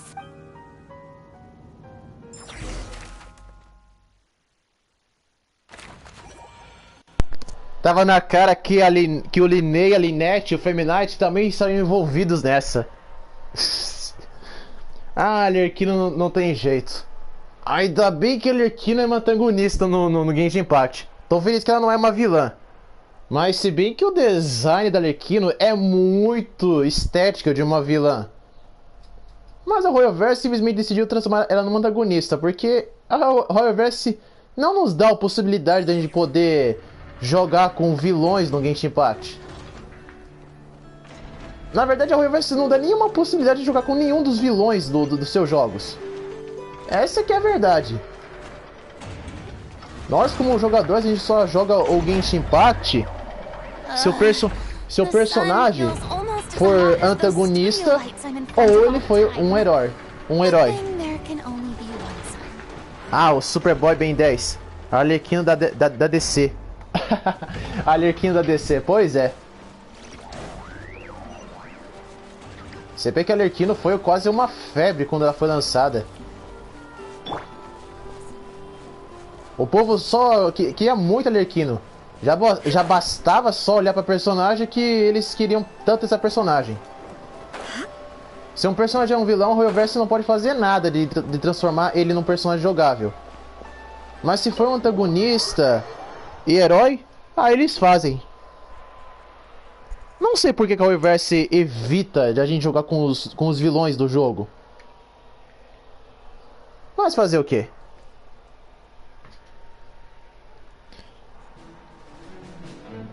Eu nunca joguei esse jogo antes. É, meu amigo Superboy, mas vai ter que... Se um dia você quer jogar o Genshin Impact, vai ter que jogar ele no PlayStation 5. Pois o jogo, ele vai ser removido. Ele foi removido da loja da PlayStation. Não tem como mais baixar. Só aqueles que obtiveram o jogo conseguem baixar e jogar, mas... Ano que vem a Royalverse vai remover o Genshin Impact do console só vai ter disponível apenas para nova geração. Eu não tenho PS5. É, amigo, mas fazer o quê? Ou se tiver um PC bom que dá pra jogar, mas no estado atual do Genshin que tá tendo muito dados de gigas, e isso vai ser bem difícil. I returned ahead of them. Flint is helping Ino and Anefa to set up the decoys and buy some time. As for Miss Nefer... Boss is still wrapping things up on her end. She sent us back to fill you all in on the top secret intel we've been gathering. I see. Then let's get right into it.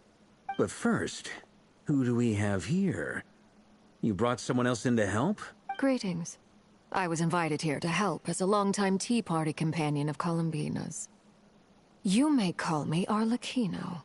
Surely it can't be. Those eyes. Oh, where have I seen them before? Wait, of course. In those memories we just saw. The only Arlecchino I know is the fourth of the Fatui Harbingers. So either you share a pretty uncommon name, or you're more than just a Tea Party buddy. You're well informed, Grandmaster. A man from Mondstadt living all the way out here in Noid-Krai, and yet the people and affairs of Snezhnaya seem to hold a... Oh, the feeling's mutual. Sounds like you know all about who I am, too. A Fatui Harbinger.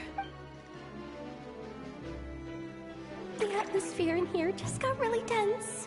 Guess we can't just start trusting Fatui Harbingers, even at a time like this. I must admit, though, I'm a little curious. Seeing as the Moon Goddess no longer belongs to the Fatui, what makes you so willing to put your neck on the line here? Nor does Noid-Krai belong to Mondstadt, Mr. Varka. Yet still, you're fighting for it all the same. Things don't always have to have a tangible payoff. Sometimes, stopping things from spiraling out of control is a higher priority than chasing the spoils of victory. Of course, I can't say there's nothing in it for me at all. But that's between Columbina and myself. Forgive me. I don't mean to doubt you. It's just that the Fatui really have been the source of... We have our own way of doing things here in Noid-Krai. But ever since they arrived, the Fatui have treated us with nothing but hostility. I know there's been a lot of bad blood between us in the past. I've done my utmost to avoid friction whenever I could. But sometimes fundamental conflicts of interest simply can't be settled amicably. That's why I'm here solely in a personal capacity. This has nothing to do with the Fatui. As a gesture of good faith, I'll be frank. I can help Columbina track down the iridescent moon's marrow, which will help her restore more of her power. Anyway, what else is on the agenda? Let's begin. She says she'll be frank, then completely skips over the details. Looks like she doesn't want to give away too many secrets after all, but she clearly wants to change the subject. It'd be awkward if I tried to bring it up again now. I guess we'll just have to go along with it. She's the fourth of the Fatui Harbingers after all. One look and you can tell she's not someone you'd want to mess with.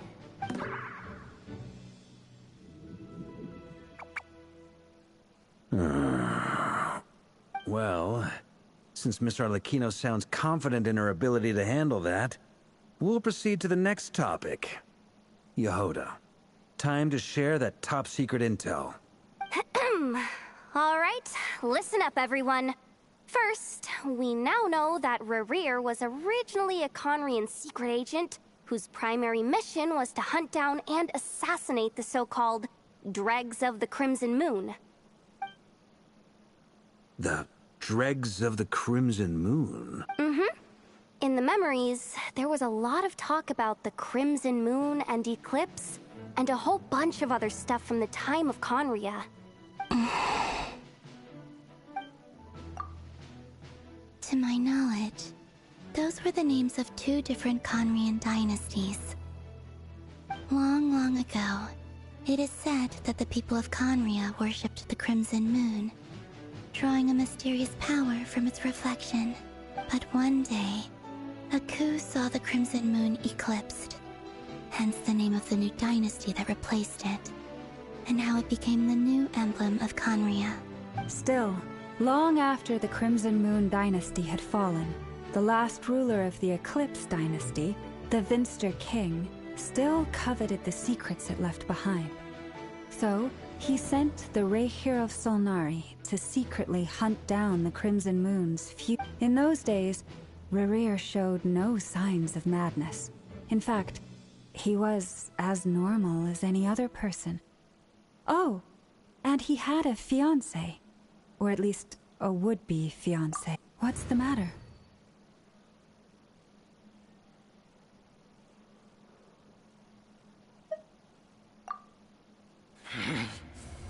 Verfne, Freundaughter, Flinders.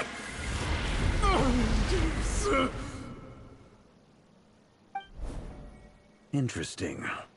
Anything else? What about this would-be fiancé of his? Do we know anything about her? Well, she was a researcher at the Universitas Magistrorum, but it felt like she was hiding some kind of secret. Oh, and one more thing. For some reason, Rerir's fragment also contains some of Thelindis' memories. Well, no shortage of potential leads, I'll give you that. In any case, it sounds like we can conclude that while Thelindis was still around, Rerir appeared to be lucid and quite normal. Thelindis, it seems, must have been the one thing in this world that he couldn't let go of. Tell me though, were these pure-blood Conrians we're talking about here? Why do you need to know that? Hold on. If she was a pure-blood Conrian... Oh yeah, just like how it was with the captain. If we could somehow find her, do you think there's any chance Rerir might regain some of his sanity? Nossa.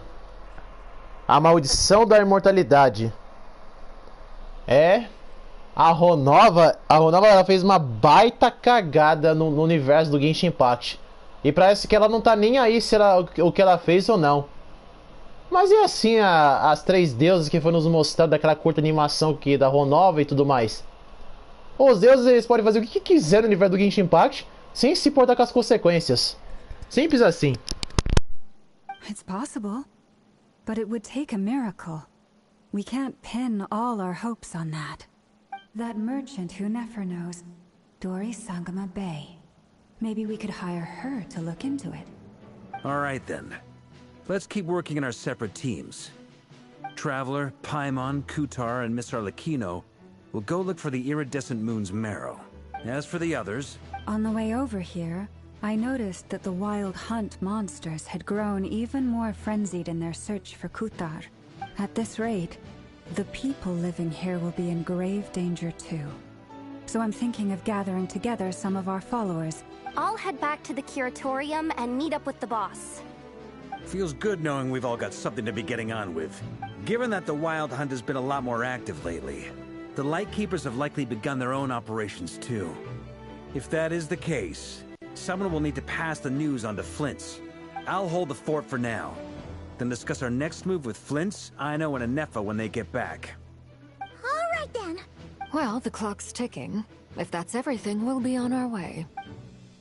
We'd better get moving too. We'll try to buy you as much time as we can. Relax. Just do your thing. I decided to call in some backup since things are getting so hairy. Our reinforcements should be here any minute now. Stay safe, everyone. Dismissed.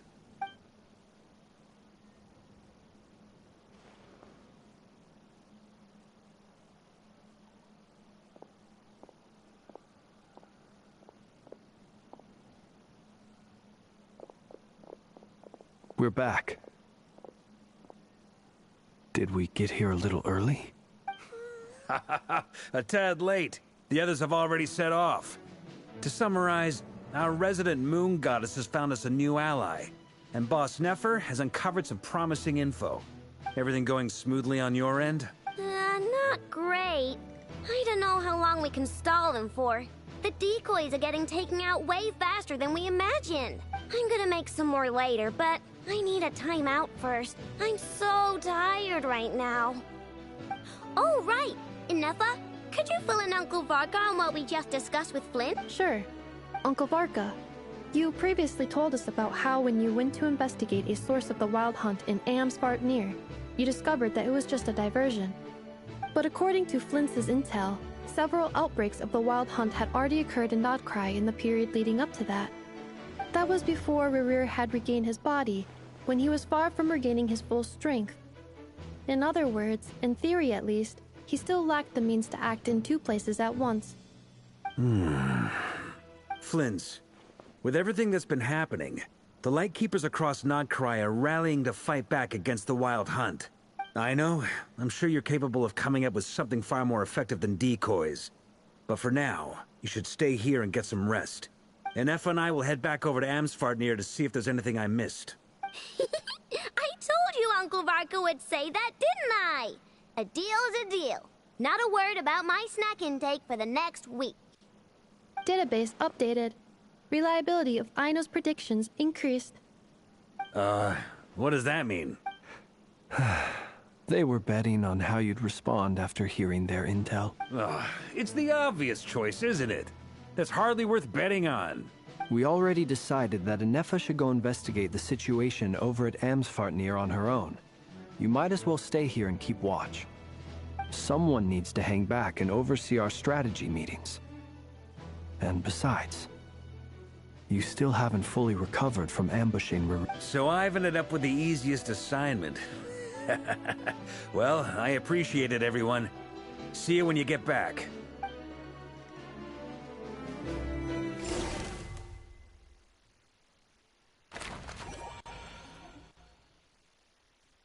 É, gente, a história não para de ficar muito interessante assim. É muito legal, eu curti bastante esse login aqui de poder utilizar outros personagens. Eu não imaginava que a gente veria o retorno da Arlequino tão cedo. Mas é claro que a Royoverse simplesmente botou a Arlequino no meio da história para os jogadores jogar esse modo história. Ou vai ver porque ela vai ser quase uma peça fundamental na história. Até porque a Arlequino é muito inteligente. Here, this will serve as a good spot to cross over. Arlequino, hold up a second. Since you brought us all this way, would you mind telling us what you've got planned? We still haven't got the slightest idea what's going on here. And if even Columbina doesn't know where the iridescent moon's marrow is... Simple. Because I am an inheritor of the royal bloodline of the Crimson Moon. And one of the last surviving embers of the Two Worlds' flames. Ah! É por isso que a Arlequino ficou bem inquieta quando a Jarroda falou sobre que o Vingador da Lua estava caçando o pessoal da Lua Carmesim. A Arlequino faz parte dessa linhagem. Ela faz parte dessa linhagem, pois não é à toa, porque a história da Arlequino conta muito bem sobre isso, como o que aconteceu com ela. Huh? Are you serious? Isn't you're a descendant of that Crimson Moon dynasty we were just talking about? The one from ancient Conria? Your surprise is understandable. I was also taken aback when I first learned of it. But the more I thought about it, the more I realized the signs had been there all along. When I was young, I discovered I could wield a very special kind of fire. It coursed like blood through my veins and smoldered away inside my nerves. What's more, whenever I experienced strong bursts of emotion or drew too deeply on this power, it was like some kind of presence within the fire would begin to gnaw away at me. Exactly. That is why my hands are like this, too. At first, I saw it only as a curse, but once I became a harbinger, the jester apprised me of the truth. Together with my own investigations, over the past few years, there are several things that I have gradually come to understand. For instance, take the so-called Crimson Moon. In truth, it is nothing more than the shattered remnants of the iridescent moon, fused with the Abyss to prolong its lifespan. Since this blood flame was bestowed upon me by the Crimson Moon, it is a fusion of the iridescent moon's former power and the corruption of the Abyss. You all understand the nature of the Abyss well enough. I draw upon its power, and in return, it hungers for my soul. This strange blackness is the mark of corruption it has left. If I recall correctly, you once told me that if the corruption ever made it to your heart, you'd become a completely different person. Yes, and that's the reason I'm always careful not to push my power too far. It's essentially a never-ending tug of war. Whew. Sounds intense. Anyway, the rest of my story can wait. Is there anything else about the Crimson Moon or the Iridescent Moon that you're unclear? Paimon has a question. So, the Crimson Moon that the Karians used to worship was actually the Iridescent Moon, right? Which was one of the three Moon Sisters. Does that mean that the Karians were to the Crimson Moon as the Frost Moon Scions are to the Frost Moon? So much of that history has been lost. We have no way of knowing exactly what they were like. But I would suspect that the Conrians weren't as devout in their moon worship as it might appear. The iridescent moon's remains simply served as their link to the Abyss. Later on, perhaps someone discovered a way to make direct contact with the Abyss. Or maybe there was some kind of ideological divide. Either way, a dissenting faction staged a coup and drove out the royal heirs of the Crimson Moon dynasty. Still, even with the dark sun looming high overhead, the Crimson Moon's glow never truly faded. If you want living proof, it's standing right before you. The first time we met, I sensed something familiar in your presence. When I looked at you, I felt I could see that mysterious red moon in the corner of my eye. In your flames, I saw its broken image, surrounded by a strange black aura. Well, I appreciate that you kept it to yourself. Much about the Crimson Moon is still a mystery, and I'd prefer not to end up as the object of an insane research project. Anyway, time is against us here, so if there's any other questions, they'll have to wait. I just want to make sure I've got one thing straight. In her letter, Sandrone mentioned that since you are unable to contain the iridescent moon's marrow yourself, you intend to leave it in my custody, correct? That's right. For now, it's the only way I can pay you back for your help. The iridescent moon is already part of who you are. So with its marrow in your possession, you'll be even more powerful than before. Deal. Then let's get started. Get what started? What does this place have to do with the Crimson Moon? When I first became a Harbinger, the Jester gave me a book called Paranhari, also known as Leobranto Inamorato. You should be able to buy a copy next time you're in Fontaine. It's a love story set in the Crimson Moon era. But setting aside the tangled romances of its characters, it also records a few interesting details. In the Crimson Moon era, or so the story goes, there was an orphanage that received children from beyond the bounds of this world, and subjected them to a peculiar induction ceremony. Beyond the bounds of this world? For real? And what kind of induction ceremony? The Crimson Moon sages looked beyond this world for beings with powers that surpassed the gods. But fearing they might lose control, they subjected these children to a process of... They made these children crawl up a fireplace and kept asking them, "Have you died? Did you see it?" Until they finally admitted to having died and seen a crimson moon.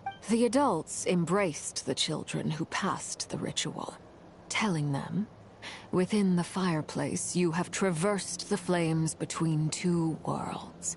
Here and now, you are born anew." The book leaves much unsaid, but I suspect that this was their way of branding the children they had enrolled, leaving an indelible mark upon them, so... That explains why I can't sense the Crimson Moon's marrow in this world. It makes sense that it would be sealed in a special space that can only be accessed temporarily through some kind of ritual. fireplace here. Do you see a chimney anywhere? Oh, are we supposed to build it ourselves? Okay, fine. That won't be necessary. The fireplace is purely symbolic. The key to the ritual is crossing the flames between two worlds. In other words, the flames that burn within me. Those burned away by such flames leave behind a kind of ghostly afterimage in the world.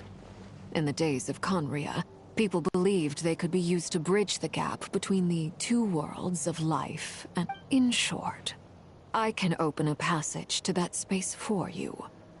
That's the easy part. The catch is I'll need to stay on this side to keep the passage open.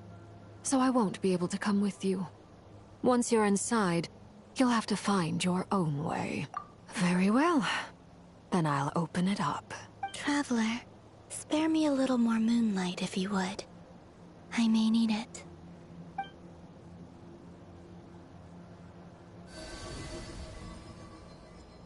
Thank you. I feel like I've recovered some of my strength now. It should be enough to move us across short distances and confront whatever dangers might await.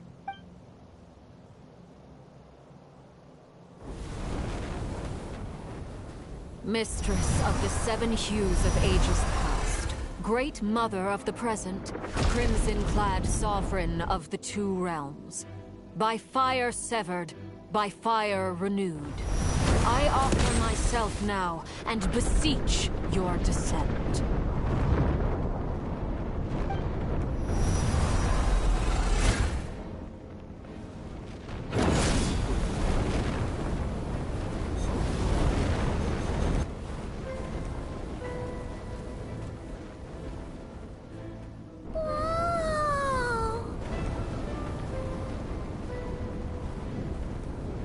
One word of advice. As you're crossing over, no matter what voices you... Got it! I sense a sinister gloom inside, but also the familiar light of the moon. I feel that I am about to meet an old friend who has changed beyond all recognition.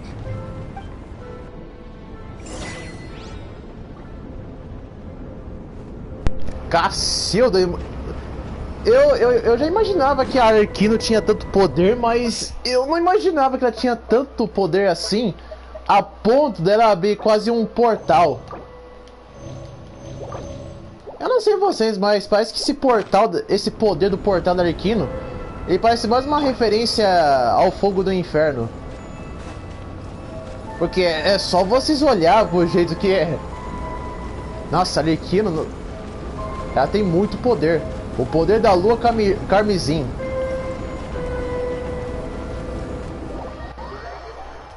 O viajante tem sorte da Arlequino ser uma antagonista para ficar ao lado dela, para ela estar ao lado dele.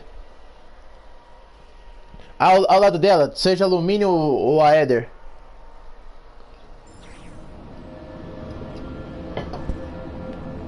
Nossa.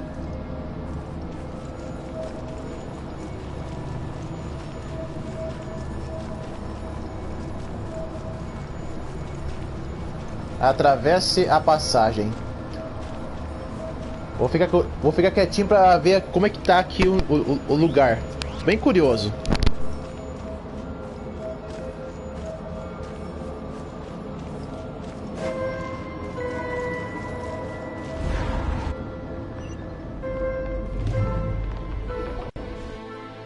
Hey, look up at the sky! A red moon! This must be the spot, right? Is that the abyss? It's practically filled the entire planet. What a tragic sight. Fragments of your broken body, seized by the abyss, and hung up aloft like mummified remains. Iridescent moon. Was this truly what you wished for? Careful! There's something spooky about this place. Feels like something is lurking in the fog. Paimon's right behind you. Whatever you do, don't run off without her.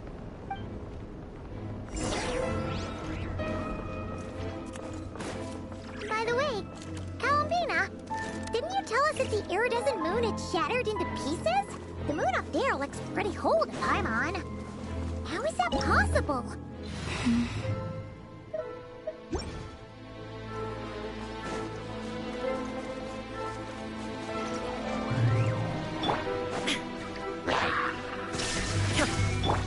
Shower me with praise!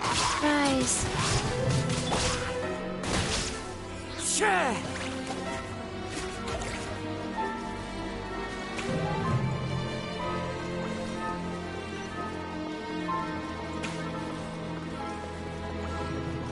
Just like I thought. It was only a facade.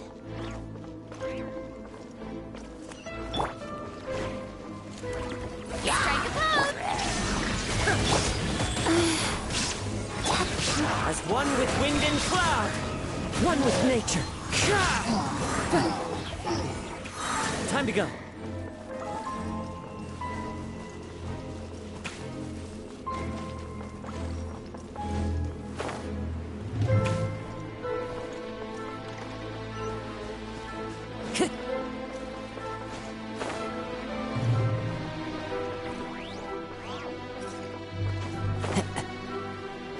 Time to go.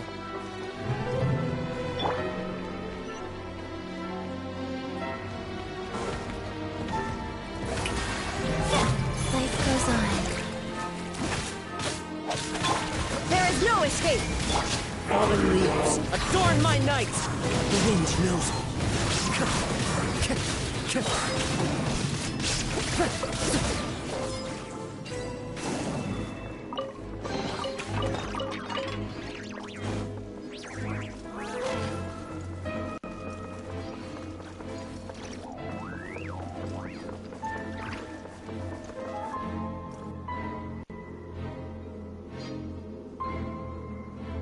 Huh? Huh? For real? That's way too high! There's no way we'll be able to reach it! No. I'm not sensing anything up there. It's coming from under the mountain. Let's see... Ah! There's some kind of weird shadow over the water! Wait, see that? Looks like a mechanism of some sort.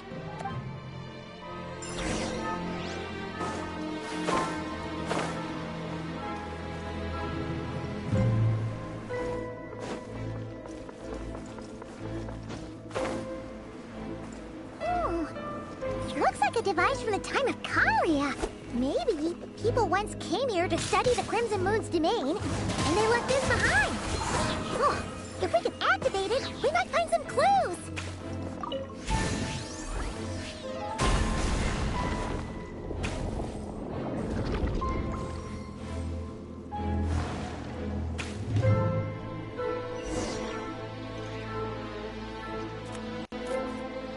Hey, look at that! Now that the mechanism's running, the shadow in the water looks...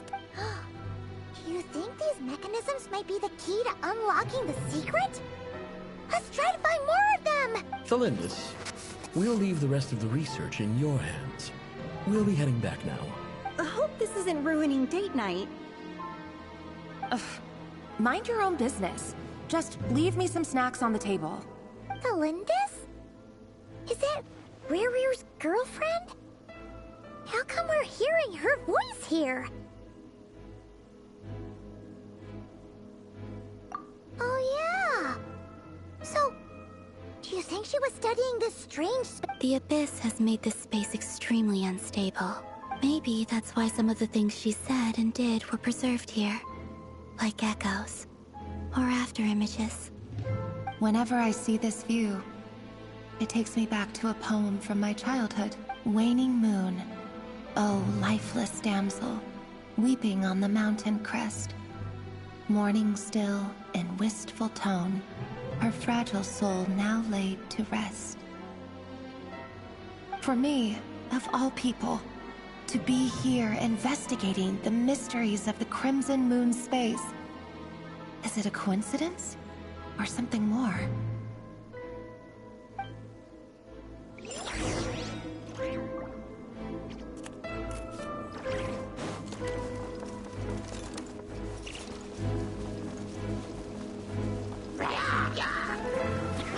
Yoo-hoo! into the wind.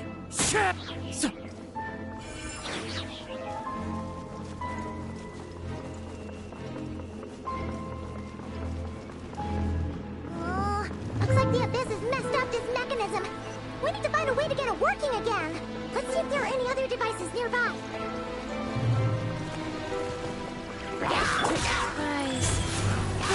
As one with wind and cloud. One with nature.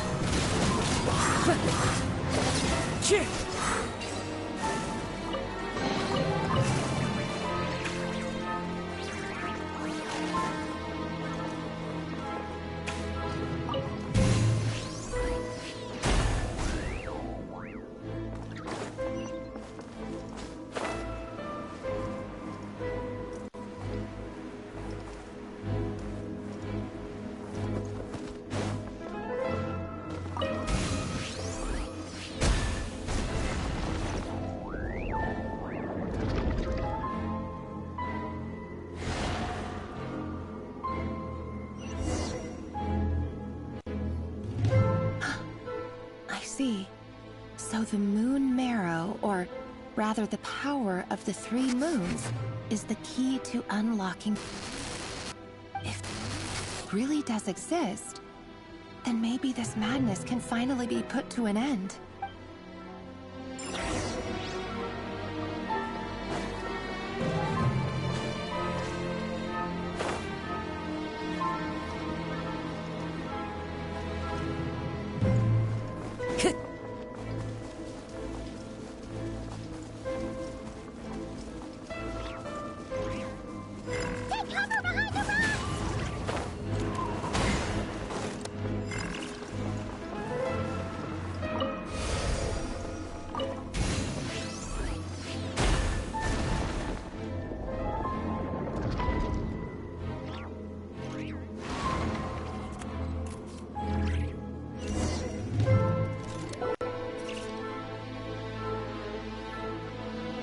With the Abyss inhibitors in place, I should be able to access the chamber with the moon marrow. Oh, Rerir, with every step you take, you're drifting further from what you truly desire. But you're not the root of the problem. Ever since that outsider set foot in Conria, the Vinster King has sunken deeper into madness. If only I could get my hands on that...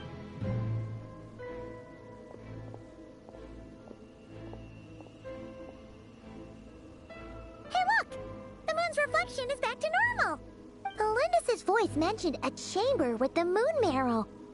Do you think maybe it's hidden in the moon's reflection? It must be. For within it, I sense the fragile aura of a dying soul. Then there's no time to lose! Let's go!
The iridescent moon's marrow! Oh, we'll need to destroy these things before we can reach it!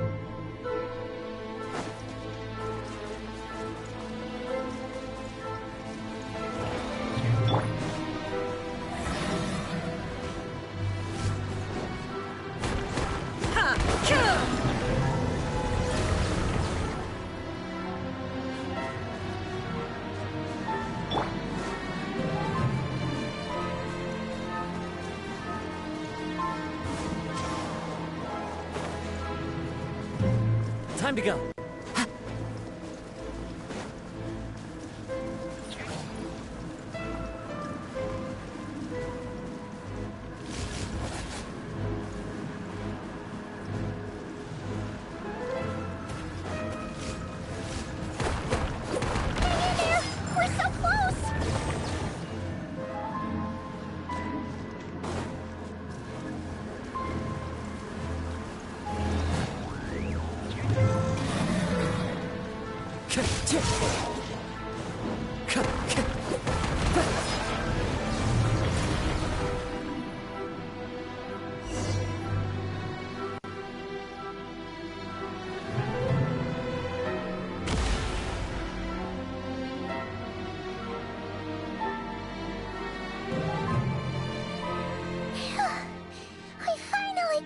The iridescent moon's marrow, still burning away like an undying flame, yet now contaminated by the abyss. If we can purify the abyssal power within, we should be able to obtain its untainted essence.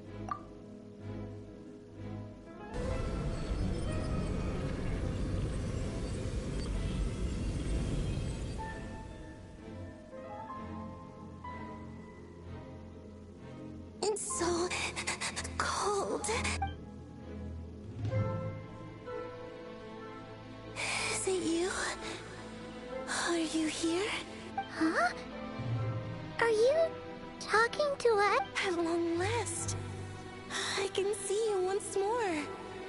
Our fates have crossed. I'm sorry. I lied to you. Even knowing what was to come, I still couldn't let go of the fear in my heart.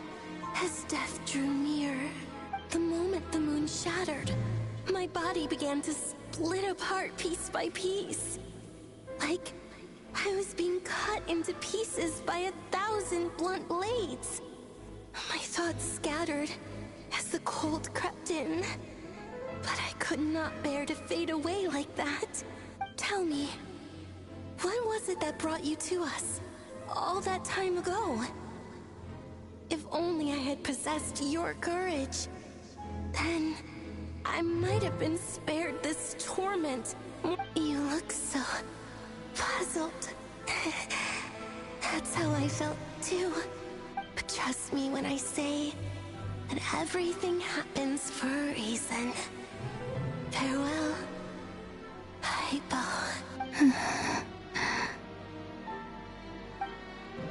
What was that all about? Was that the goddess of the iridescent moon? It sounded like she was speaking to a long-lost friend. But none of us have ever met her before. Perhaps she took me for the goddess of the frost moon she once knew. For a fading soul like hers, our auras must be too similar to tell apart. But anyway, we've got the iridescent moon's marrow now. That should help you regain your strength, right? Alright, time to leave this place and meet back up with Arlecchino.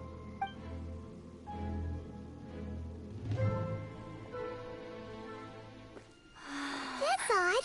This place looks different than when we came in. Waning moon, oh lifeless damsel.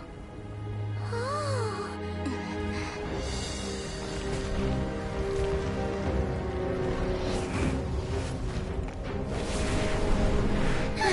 Hurry! The place is collapsing! It wants to trap us here. Who's it?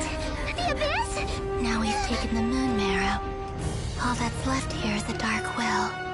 It will show us no mercy.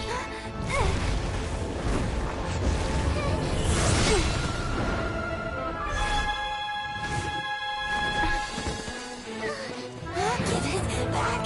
The crimson moons! My marrow! My heart!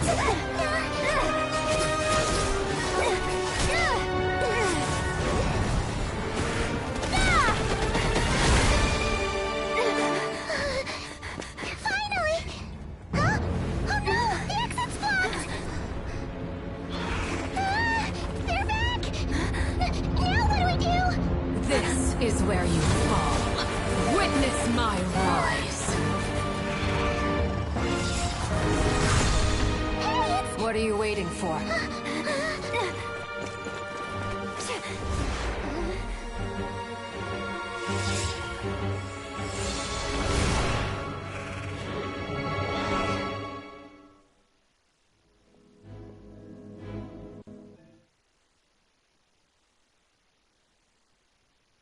Mais uma cutscene foda, Cacilda. É. O jeito da Colombina andar pra correr é muito estranho. Nossa, era só dar apenas 2 passinhos andando e vai rápida. Putz, grila. É, não é à toa que ela é chamada de deusa da lua mesmo.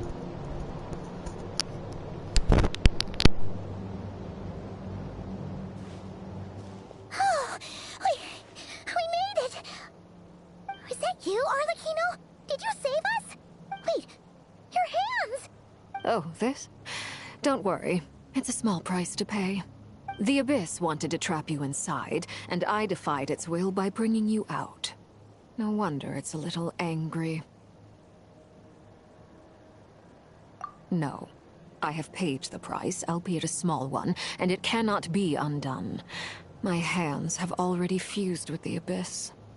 Purification would simply destroy whatever's left of them. But surely... Oh... We're so sorry, Arlecchino. Paimon can't believe you'd make a sacrifice like this for us. As much as I'd like to call it a favor, the truth is I was simply holding up my end of the deal. Well, Columbina. Yes, you did your part. And as promised, I will leave the iridescent moon's marrow in your care. From this day forth, may the two worlds' flames burn ever more brightly.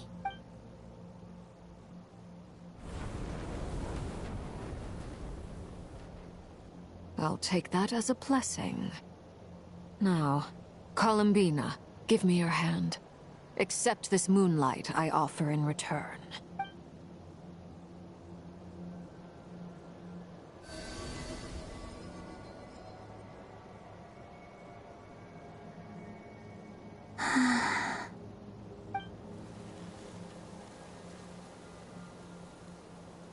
Feeling stronger?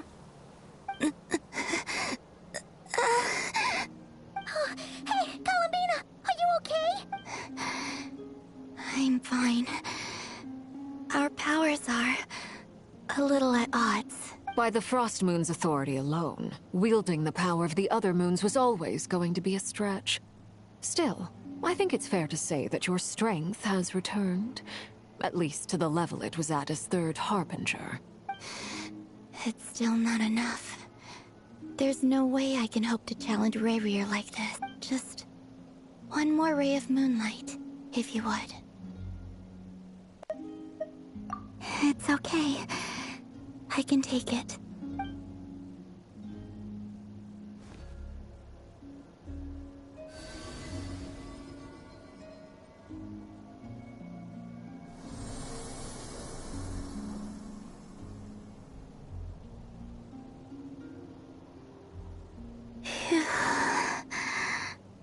How about now? Fighting fit? At the very least, I won't have to stay hidden like before. I want to see him gone from Noid-Krai. The Ray here of Solnari and his wild hunt must be sent back where they belong. Well, it's good to have something to aim for. You certainly seem more alive now than you did earlier. When I first met you, you didn't strike me as a ray of moonlight. More like a wisp of fog drifting in from who knows where, ready to scatter at the first sign of a... But now, you're full of vitality. Just like the Frost Moon, once the brightest of them all. May you keep shining, Columbina. This is who you are. Thank you. Look after yourself too, Arlecchino. I know you have plans of your own, and that's why you're always seeking to grow stronger. But whatever you're after, don't let the Abyss take a hold of you. I do not wish to see you go down the same path as Rare. I appreciate the concern, Columbina. Although perhaps it's time you took a new name. A new name? Kutar, the Moon Maiden, Columbina. They're nothing more than code names. They describe who she is and the roles she's played, but they're not her real name. We often use code names in the House of the Hearth, too. But it's knowing your real name that keeps you grounded. Up till now, you've been living a wandering life. All I'll say is this. Once you've defeated Rayrir... All right, that's it from me. I'll get you back safely first, then go meet up with Sandrone. You're the I appreciate the gesture. It speaks to your good character. Anyway, let's get going.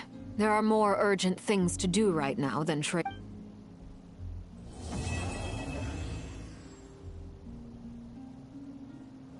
E terminamos o ato 3. Ou pelo menos se terminamos o ato 3. Ou se vai ter mais diálogo ou alguma cutscene maneira. Será que vai ter mais?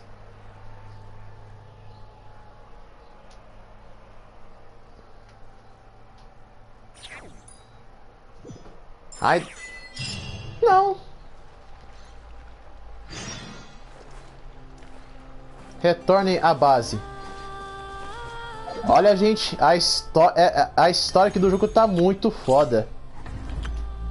Tá bem, na minha opinião, parece que tá bem melhor do que o própria região de Fontaine. Porque Fontaine também tinha essa parada aqui da gente investigar as coisas e tal. Mas já Noid-Krai tá sendo muito melhor. Mas muito melhor mesmo. E, gente, eu fico feliz de eu ter conseguido pegar a Arlequino. Eu consegui pegar a personagem quando o banner dela voltou. Pra ser bem sincero, eu não deixei a Arlequino até agora forte. Tá no nível 40. Nenhuma arma específica ou um artefato, nada. Eu tenho muito personagem forte aqui no... Eu tenho muito personagem forte, mas só que eu não deixei eles ainda bem fortes pra poder usá-los. E a Nefer. Nossa, que boneca. Vou tentar aqui pegar ela com um cristal.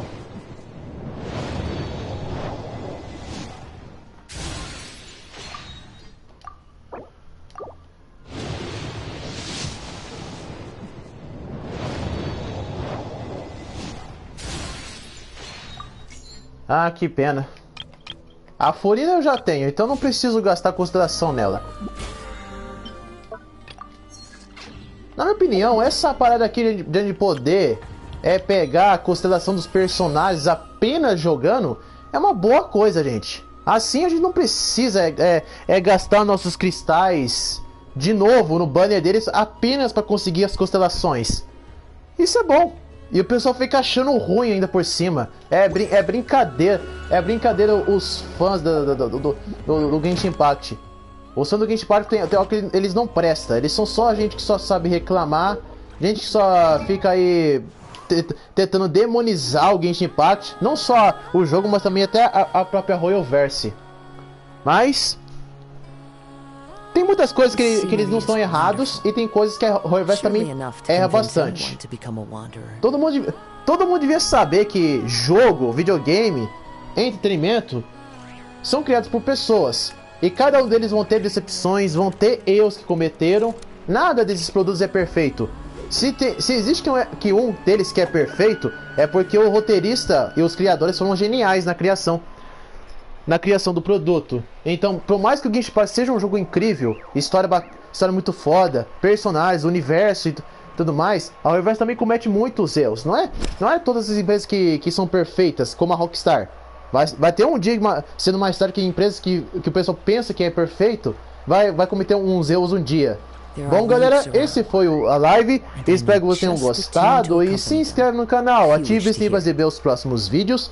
E deixe seu like e fiquem por dentro do crescimento dos jogos. E bora, galera!